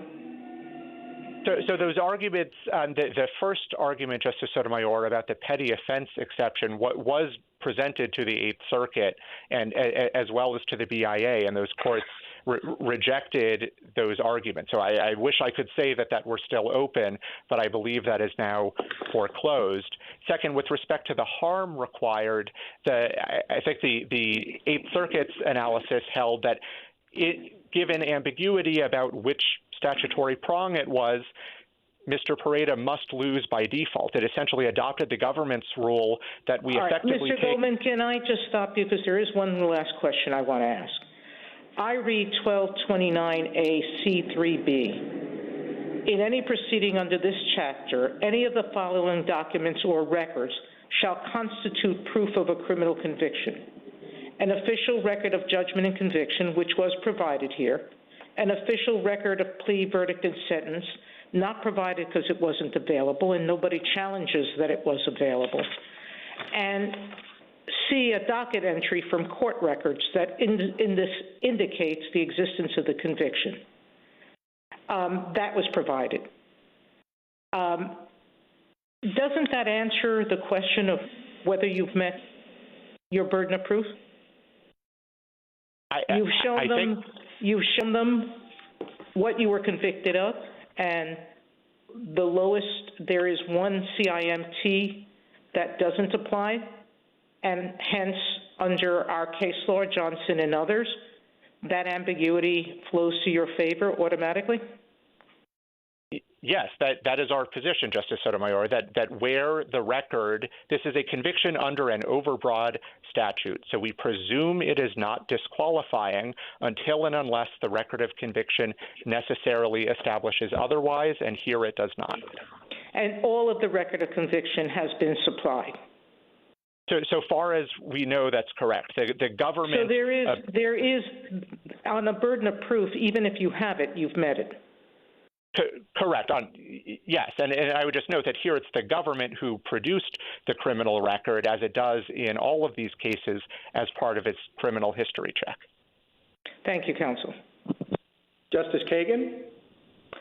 Mr. Goldman, I understand that you think it doesn't matter whether the question here is legal or factual, that you win either way. On the other hand, a lot of the questions that you've been getting would disappear if it were legal, because even the government concedes, I believe, that questions of law are not affected by the burden of proof. So I'm just going to ask you whether you have an argument that this is a legal question. Yes, and I think that is the better way to look at it. I just think, as I've said, it doesn't ultimately matter where you land on that. Well, tell me why it's the better way, because you've been talking for a while and you haven't told anybody why it's the better way to look at it to say that it's legal. Yeah, so the idea is that the categorical approach, the entirety of the approach, is always asking, does a conviction necessarily establish every element of the federal offense? And the modified categorical approach can help you answer that question, yes, if it narrows the offense by revealing a statutory alternative, because then you are essentially looking at the record of conviction as a stand-in for the statutory text itself, much as the court's opinion in Mathis described. So the point is that the only reason we are looking to records is for the same reason you look to the text, which is as part of a legal analysis about the meaning of the conviction and the elements it involved. Well, I think what the government would say is that although the entire inquiry might be a legal one, there's a part of the inquiry which simply involves asking, what crime were you convicted of? And that's a factual one. Even though you then go on to the more legal inquiry, and even though you decide that question through the use of entirely legal documents. I think that that's what the government would say. So what's the answer to that?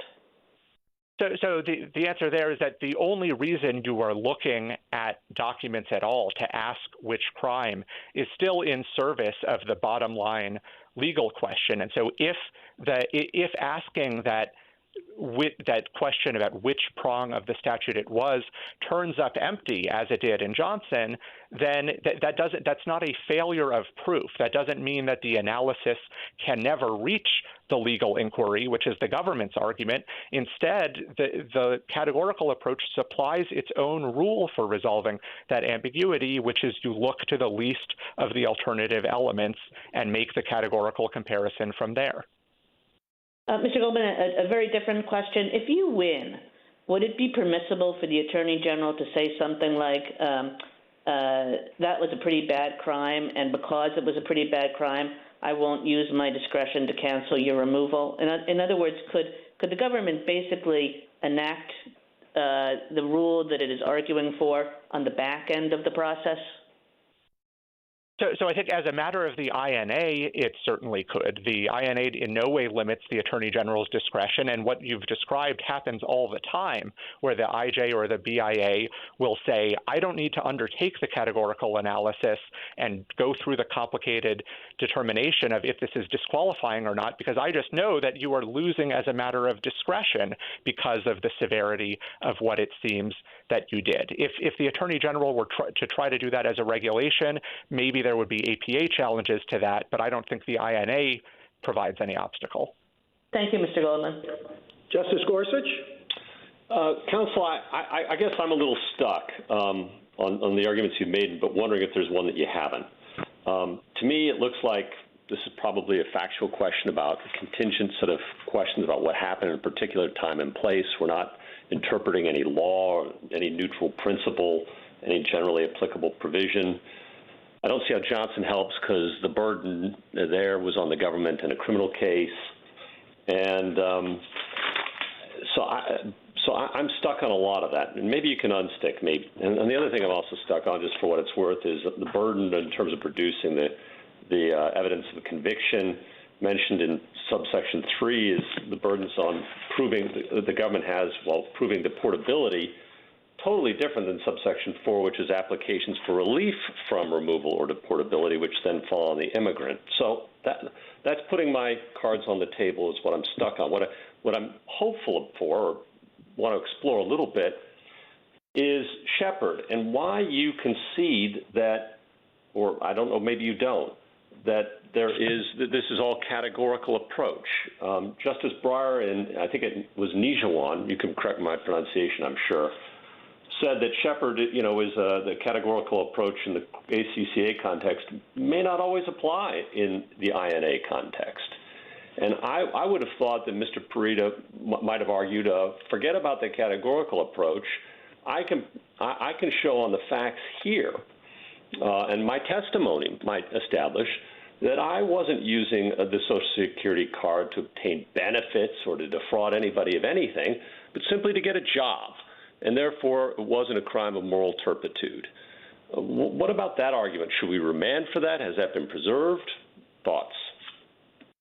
Sure. I'll start with the last of those three questions, Justice Gorsuch. I don't think that argument is available anymore after Moncrief and the way Moncrief distinguished. Let's suppose I think it is.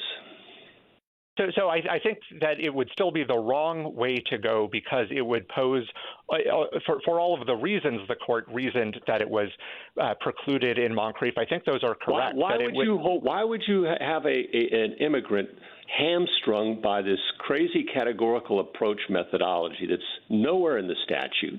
Why should he not be allowed to discharge his burden by his testimony? So I think that government. So I think that would disserve the entire immigration court system to start inviting that type of mini-trial, even when it's done for beneficial purposes, as Your Honor is describing. And I don't think that's any different than when the Second Circuit addressed exactly that question in the Milius case in 1914, which was the genesis of all of this, and saying, if we allow the immigration officer to go behind the fact of the conviction and analyze the facts of the offense, why would we then be allowing the non-citizen to try to prove that even though he was nominally convicted of something, what he actually did was less bad? And I think it undermines all of the benefits around predictability and efficiency of this approach. And instead, and again, all that we're talking about here is a gatekeeping step. So I think the more sensible solution is to say that if a conviction does not clearly qualify as a predicate offense, then we do get to. Justice Kavanaugh? Thank you, Chief Justice, and good morning, Mr. Goldman. There's no perfect solution as I see it here. There's a situation of uncertainty And what that means is either some people who should not be eligible for cancellation of removal will remain in the country, or some people who should be at least eligible for cancellation of removal will be removed from the country. And I might choose a different policy than Congress did about how to resolve that uncertainty, but Congress put the burden of establishing eligibility for cancellation of removal on the non-citizen. It's kind of a big picture way that is raised by this case. Why is that a wrong way to think about it? So the reason, and this answers Justice Gorsuch's first question as well, is that it is commonplace for an individual to be able to invoke a presumption to satisfy a burden of proof. We give the examples in our brief of the bailed goods presumption, copyright validity, and I think most importantly is the asylum presumption we note at page 31 of our blue brief, where the Real ID Act added a virtually identical burden of proof provision for asylum claims, but that didn't in any way eliminate an asylum applicant's ability to rely on a presumption that he has a well-founded fear of future persecution. That had been a long-standing presumption as well. So I think there is just no tension between a presumption that favors someone and a statutory burden of proof that is placed on that person. And what do you do with the fact that we're not talking about the removal itself, technically, but we're talking about cancellation of removal? In other words, the non-citizen's already been deemed, usually or at the same time, deemed removable, and we're talking about something that would cancel that removable. In that circumstance, it does seem more logical, I suppose, or at least one could understand why Congress made the choice in that circumstance to put the burden on the non-citizen because of the cancellation of removal context. So does the context matter there, or why doesn't it matter? So the context matters for most parts of a cancellation application, and Mr. Pereida put on hundreds of pages of evidence showing why he deserved cancellation of removal. But with respect to this inquiry, which is governed by a presumption, the burden doesn't ultimately affect that either way, because there's never leftover ambiguity that a burden of proof is going to solve. It's just either the conviction does or doesn't necessarily establish every element of the federal offense. And I think, again, because this is ultimately discretionary relief, that makes perfect sense, that we're just saying, can you get past that gatekeeping step to the point at which the IJ can actually consider the underlying facts of your criminal offense, which is a much more sensible place to resolve that. That's a fair point. Thank you, Mr. Goldman. A minute to wrap up, Mr. Goldman. Thank you, Mr. Chief Justice. It bears remembering that under the government's rule, someone could plead guilty to a statutory alternative that is clearly not a disqualifying crime, like subsection C here, and he could plainly be deserving of cancellation or asylum. But if detailed conviction records were never prepared or were destroyed long ago, he would be subject to mandatory removal. There would be absolutely nothing that he or the Attorney General could do. And the government just hasn't explained why Congress would have thought that it was mandating that drastically over-inclusive result simply by writing a burden of proof provision that says nothing about convictions, but instead talks about fact-finding tools like testimony and corroboration that have long been irrelevant to the analysis of convictions. The better answer is that that's not what Congress did. Thank you. Thank you, counsel. Mr. Bond. Mr. Chief Justice, and may it please the Court. The statutory text places on an alien seeking relief from removal the burden of proof to establish that he satisfies the applicable eligibility requirements. That text answers the question presented. As petitioner acknowledges in his reply and again this morning, his burden includes showing that he does not have a disqualifying conviction. Petitioner has not carried that burden, so he is ineligible for cancellation. Petitioner pleaded guilty to violating a statute that covers multiple crimes, some of which are disqualifying. It thus was his burden to show that he was convicted of a non-disqualifying crime under that statute. But even though this immigration proceeding was already ongoing before he pleaded guilty and his immigration attorney knew of the potential consequences of a conviction, petitioner did not submit anything to show the particular offense of which he was convicted. His position is that the court's categorical approach precedent excused his failure of proof and required resolving ambiguity in the record in his favor. That is incorrect. Under that precedent, once the elements of the offense have been identified, courts then ask, what are the least acts that satisfy them? But this case concerns the antecedent question of which set of elements was the basis of the conviction. The categorical approach and least acts presumption cannot answer that question. A court cannot determine the least acts criminalized without first identifying the elements. That's what the modified approach is for.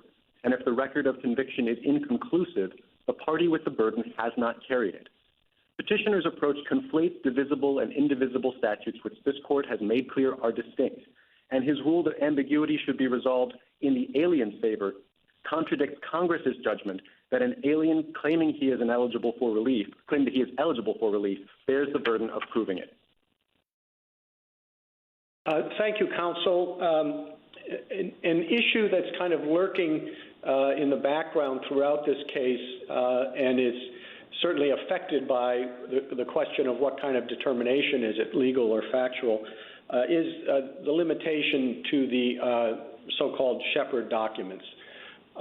You're here from the Department of Justice, so you should know as well as anybody what the experience of the department has been around the country with that limitation.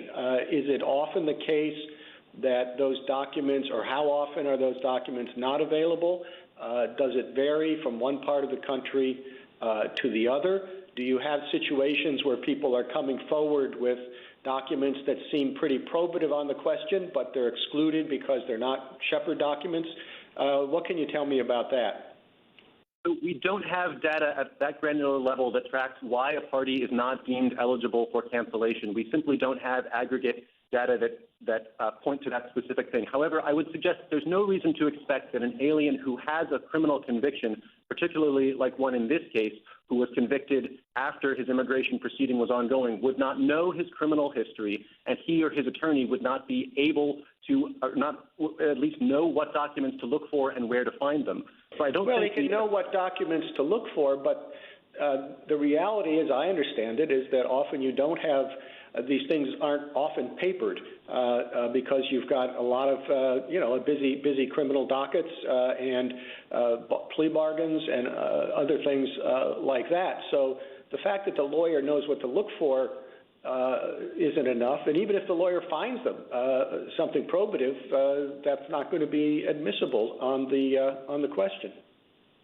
Well, if it's a Shepard document, it would be admissible, and I think the kind of hypothetical... I'm talking about a situation where it's outside of Shepard.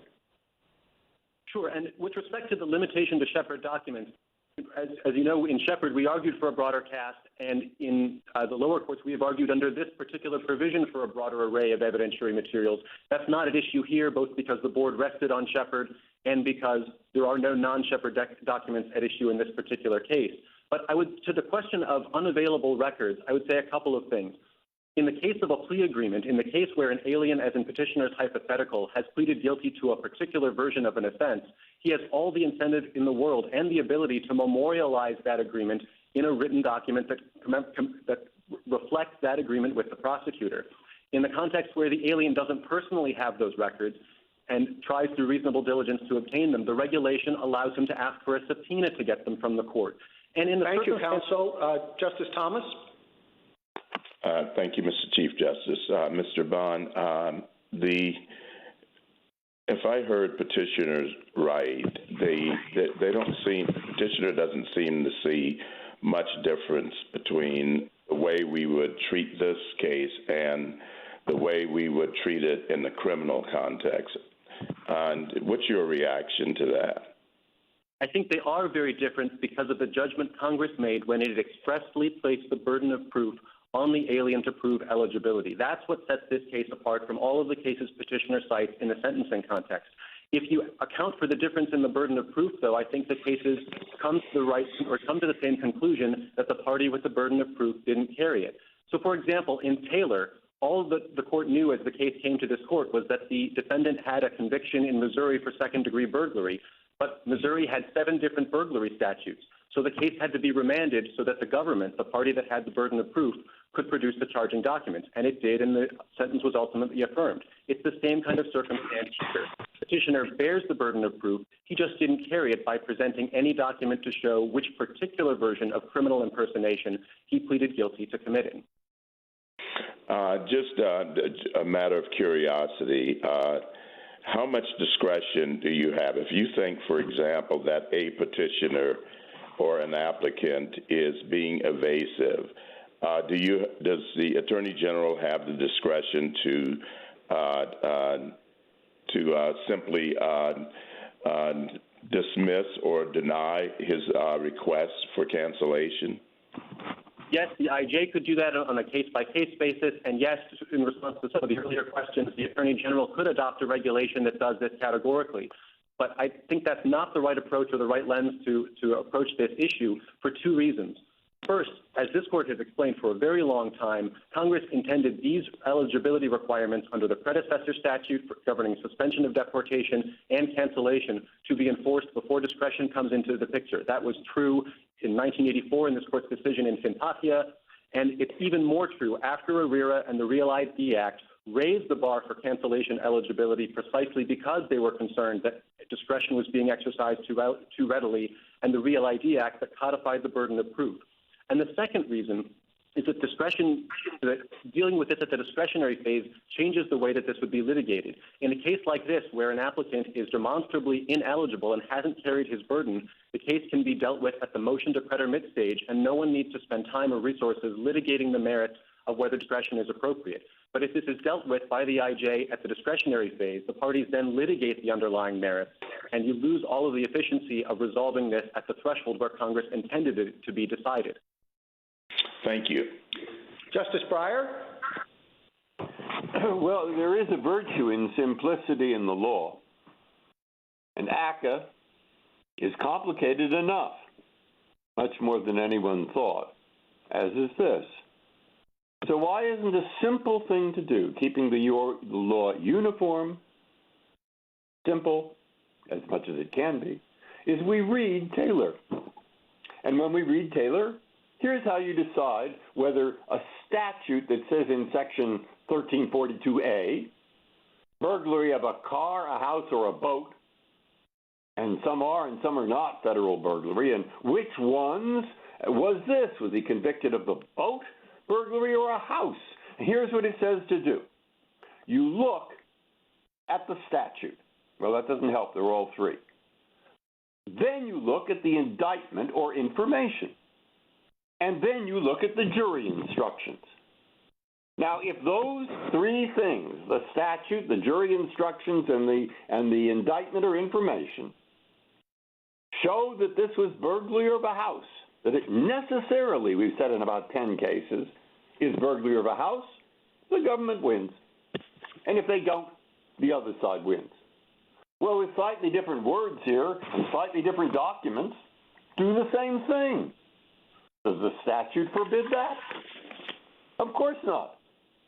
The statute that you're talking about has words in it, and those words say that if the evidence indicates one or more of the grounds for mandatory denial of relief apply, then the government wins.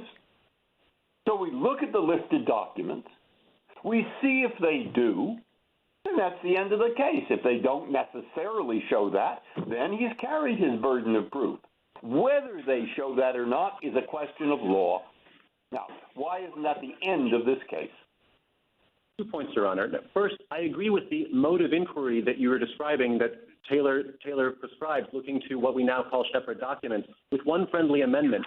That approach means, or under that approach, the party with the burden of proof under the statute loses when they don't produce those records. And Congress made a deliberate choice. Isn't there a statute in this case?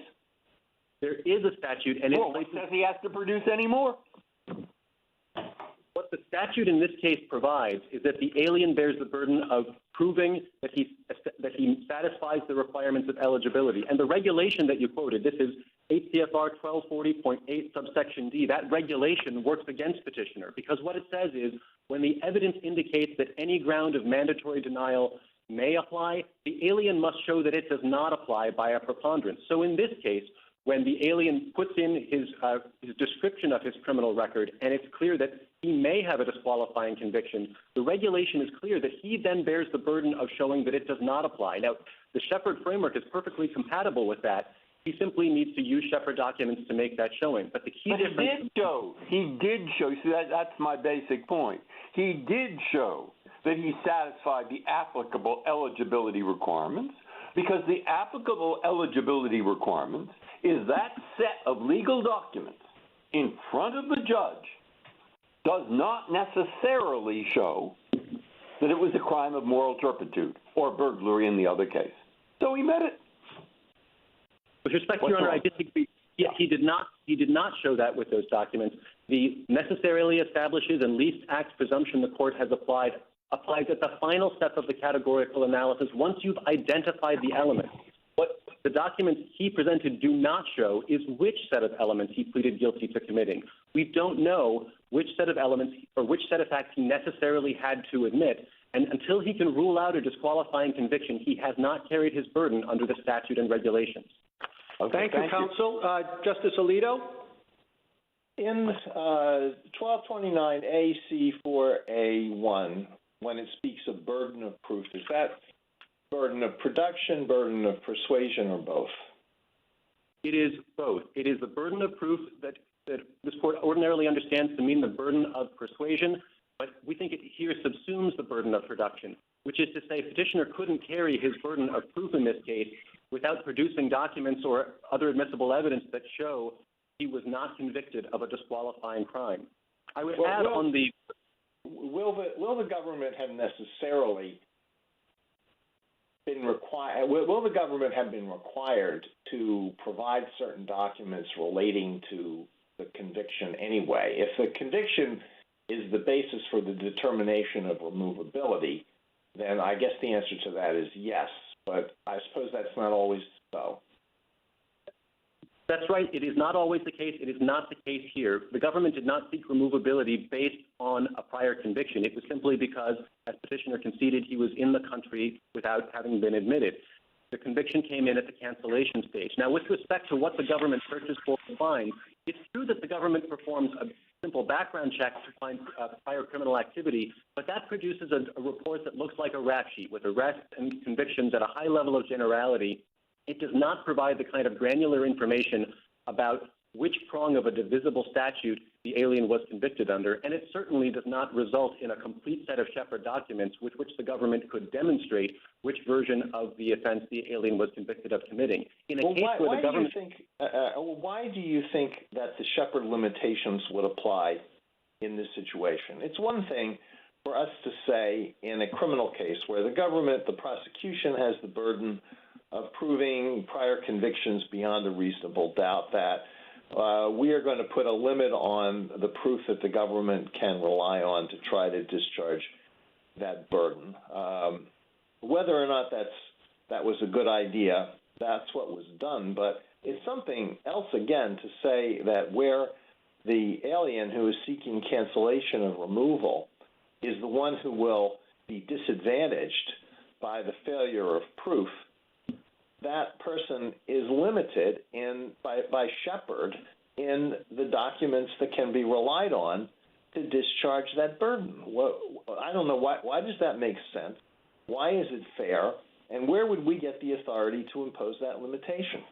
Your Honor, the government has argued in the past in lower courts, including in the Young case cited in petitioner's reply brief, that in this context those limitations should not apply and that the agency should have the ability to consider a broader array of documents. Now, we haven't made that argument in this particular case for two reasons, as I was mentioning earlier. First, the board's decision took Shepard as given, and we're defending the agency's action on the rationale that it gave.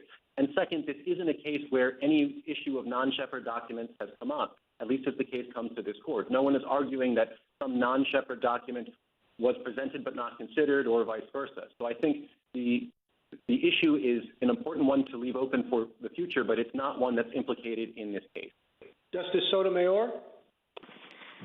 Counsel, Justice Breyer asked the question basically as I would, which is, I read the regulations. They require the alien to put forth those documents in his or her possession. The legal question is, do those documents show that he has committed a CIMT? You're asking the opposite question. Do those documents show that he hasn't committed a CIMT? But the burden of proof is only by a preponderance of the evidence. And if he's provided all of the documents that exist, and no one's arguing, I don't think you are, because I think you did a search in this case, that any more documents exist. We have amici that show why they don't tend to exist, at least with respect to low-level misdemeanor charges. Why the presumption that the legal presumption, it wasn't a factual presumption, it was a legal presumption that we made in our prior case law, why that doesn't get him past the preponderance of the evidence standard. That's a very low standard. It's 51%. And if there's ambiguity, what does that have to do with meeting the burden of proof? So the presumption, the least act presumption, simply does not apply to the antecedent question of which version of the crime was at issue. The least act presumption did not apply in Johnson. The court's passing language was describing the district court's opinion.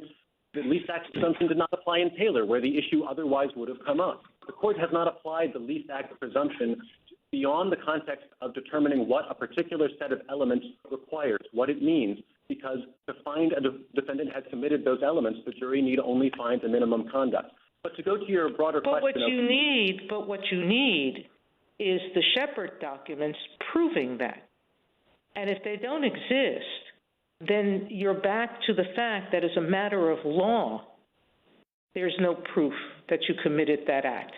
Because what you were charged with and what the documents show is the possibility that you might have, but not that you did. You have to prove the conviction that you were convicted of CIMT, and in fact, you weren't. What the alien's burden is under the regulation, once you know that he might have been convicted of the disqualifying offense, what you know is that he then has the burden of showing the opposite. In that sense, he has to prove a negative, but that's exactly what the statutory eligibility requires. But the negative, counsel, is very clear. The negative is, do the records of my conviction show that I was convicted of CIMT? The answer is no, they don't show that. They show that I was convicted legally of a crime that does not fit, that has subdivisions or parts of it that don't fit a CIMT. So that's where I'm having trouble seeing why that's a factual rather than a legal question. What do the documents that exist show? And they show that as a matter of law, I wasn't convicted of a CIMT. The alien's burden is not to show that the available records don't show that he is disqualified. What the burden of proof requires him to show affirmatively is that he does not have a disqualifying conviction. Now, in a case where there simply are no records because he has no criminal history, his sworn assertion on his application form that he has no criminal history could carry that burden. But in a case where he has a disqualifying conviction, or he has a potentially disqualifying conviction, he must show affirmatively that it is not disqualifying, not merely that the records are silent. That's what the statute and regulations provide. Justice Kagan? Mr. Bond, if I could start by asking you about the legal factual question, because I understand that you don't think a question of law is affected by a burden of proof. That would be right? Well, I would more narrowly say that we don't think the least acts presumption and the categorical approach inquiry in this case is affected by the burden of proof. I wouldn't rule out so let's just talk about whether this is a legal or a factual question. You say it's a factual question because you're asking what was he convicted of. But let's take an analogy. And I guess first, let's remember how we decide that factual question. We decide it by looking under Shepard to a set of legal documents. So here's my analogy. Let's say this is a contract case, and the question was, what did I agree to? Now, in one sense, that's as much a factual question as this one is. And yet, because we look to the contract, when we look to the contract to determine what I agreed to, we don't think of it as a factual question anymore. We think of it as very much a question of law. We're doing contract interpretation. Why isn't the same thing true here? I think the contract analogy works once you've identified the elements and you're trying to understand what they mean, what conduct they require in this context as a matter of state law. I honestly don't think it has anything to do with that, Mr. Bond. In the contract, it's a factual question. What did I agree to? Because we look to the contract, and that's a legal document, we treat that question as a question of law. And so too here. The only question I'm talking about now is the preliminary one. What were you convicted of? But because you look to a set of legal documents, it becomes a question of law. And I'll just add to this, Mr. Bond, that is the way every court in America treats it. Every court of appeals in this country uses a de novo standard in ACCA cases in order to review that determination. And for that matter, the BIA uses a de novo standard to review the IJ's determination. So all of that we would have to throw over if all of a sudden we decided that this was a factual question. I'd say two things, Your Honor. First, even if you don't think it's a factual question, it is at a minimum a mixed question, which is equally susceptible of a burden of proof, like an equitable tolling question, which has factual predicates but involves applying a legal standard. So in this context, what you were convicted of still would be subject to a burden of proof. Okay, let me turn to this. Let me turn to your broader argument. I'm sorry for cutting you off, Mr. Bond. You also don't. You agree that if this were just a categorical approach case, the burden of proof wouldn't apply, right? That's right. If it was an indivisible statute. It's a yes or no. Yes. And we have said many times, that the modified categorical approach is just a tool to implement the categorical approach, isn't it? Yes. By answering an antecedent question of which set of elements, which statutory phrase was in a particular case, the basis so of if it's just a tool because a divisible statute is opaque, if it's just a tool, the question is why should our basic approach change? And the basic approach, which as somebody else said, has been applied to ACCA and to immigration cases, the basic approach is to say, unless we're certain that the crime you were convicted of has at least the same elements as the generic offense or as the crime of moral turpitude category, unless we're certain, we will not impose the penalty enhancement or impose the unfavorable immigration treatment. So why should that general approach all of a sudden change here? I would say two things. First, without answering that antecedent question, if you can't identify which set of elements was at issue, you just can't perform the categorical analysis of determining what the least acts are. If you look at this Nebraska statute on page 8 of our brief, you can't identify which of these is the least version. They're just different crimes. You need to isolate it first. So I don't think you get into that question of applying the categorical approach. Instead, Congress made the judgment of what the effect of lack of certainty is, which is if the alien can't... Thank you, Mr. Bond. Justice Gorsuch? Mr. Bond, would you agree that a great many misdemeanor crimes across the country have divisible statutes but are not papered in a way to allow anyone to know with any certainty which portion of the statute defendants are convicted of? I don't know that firsthand, but I have no reason to dispute it. Okay. Let's just suppose that's the case. It seems to me that if we go down the Shepard Road here and say that immigrants are restricted to certain kinds of proof, documents that they can use to show their eligibility, in a great many cases where these have these divisible misdemeanor statutes, nobody's going to be able to tell, right? So one of two things is going to happen. They all lose, right? And I think that's the position you're asking us to adopt. Or maybe we should allow them to prove, by whatever means necessary, including by their sworn statement, whatever credible evidence an IJ would allow, what actually happened. And in this case, for example, that Mr. Pereida wasn't using the Social Security card to defraud anybody of anything but just to get a job. What do you say to that? So as I mentioned earlier, the government has in lower courts argued for that broader cast unsuccessfully. That's not implicated here, but we have no objection to that general approach. But to the first part of your question of what is the result when those documents simply don't exist for whatever reason, there is an exception in the INA's burden of production provision that, although not implicated in this case, might address hypotheticals like that, or the hypothetical petitioner ended with.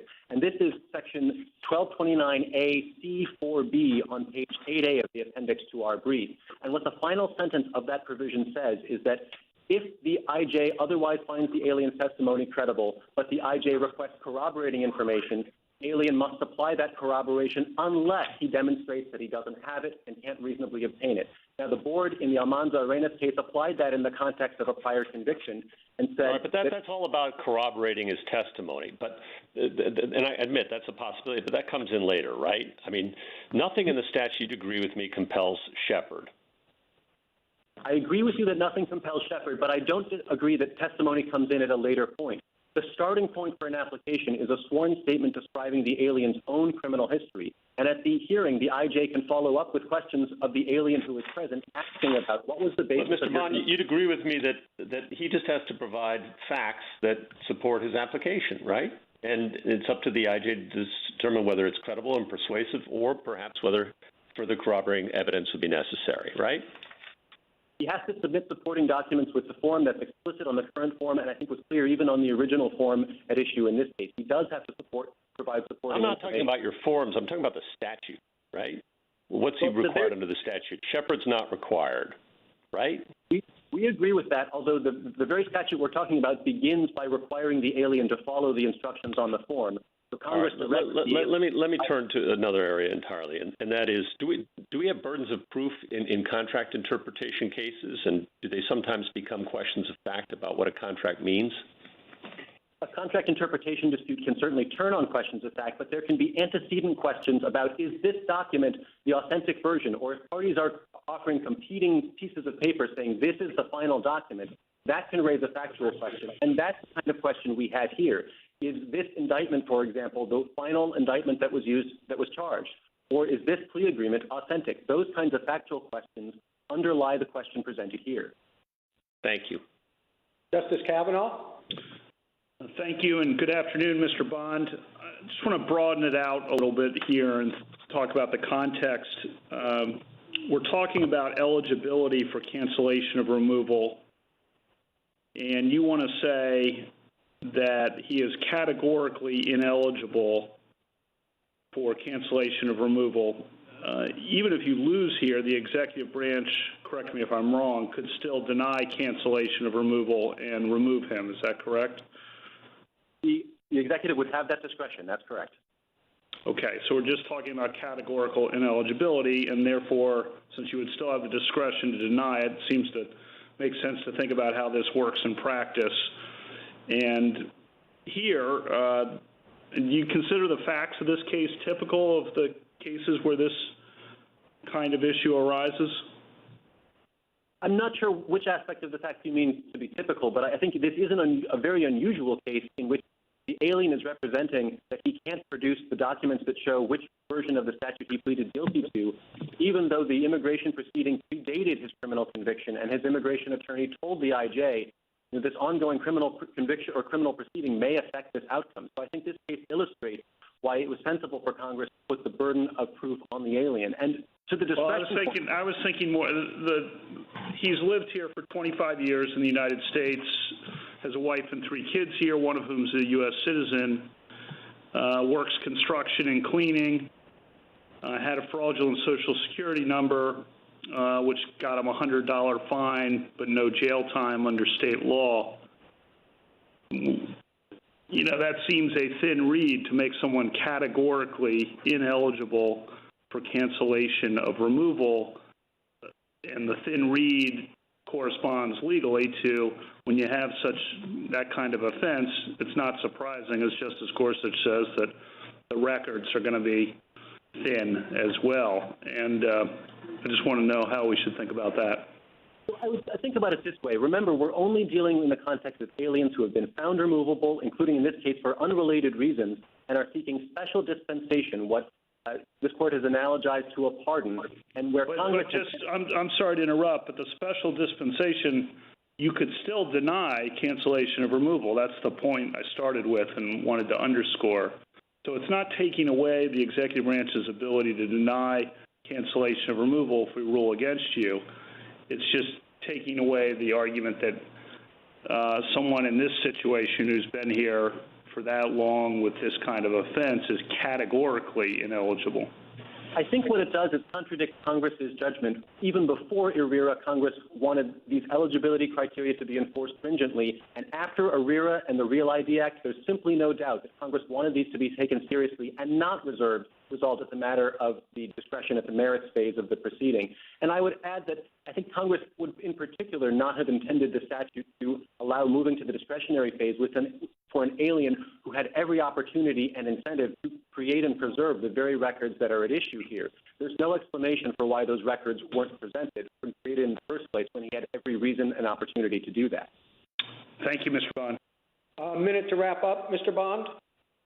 Thank you, Mr. Chief Justice. Petitioner's basic argument is that you should start with decisions that put a gloss on various other statutes and retrofit this statute to match. We submit that that is backwards. The court should start with the governing statutory text, and here that text answers the question presented by putting the burden of proving eligibility on the alien, including a lack of disqualifying convictions. Now, in our view, Congress's judgment is compatible with this court's precedent addressing the categorical and modified approaches. But if there were any inconsistency or tension, it should be resolved in favor of the language Congress enacted to address this particular issue. The Court of Appeals decision should be affirmed. Thank you, counsel. 3 minutes for rebuttal. Thank you, Mr. Chief Justice. I'll try to make 4 points quickly. First, I agree with my friend on the other side that this is an issue of statutory interpretation. But Congress passed 2 provisions. One uses the term conviction that embraces the least acts presumption, which Congress understood serves the important functions that we've discussed. Separately, Congress passed a burden of proof. But the 2 are not at war. A non-citizen can satisfy his burden by invoking the presumption, as is common in the law, and the Real ID Act did not suspend a 100-year-old presumption.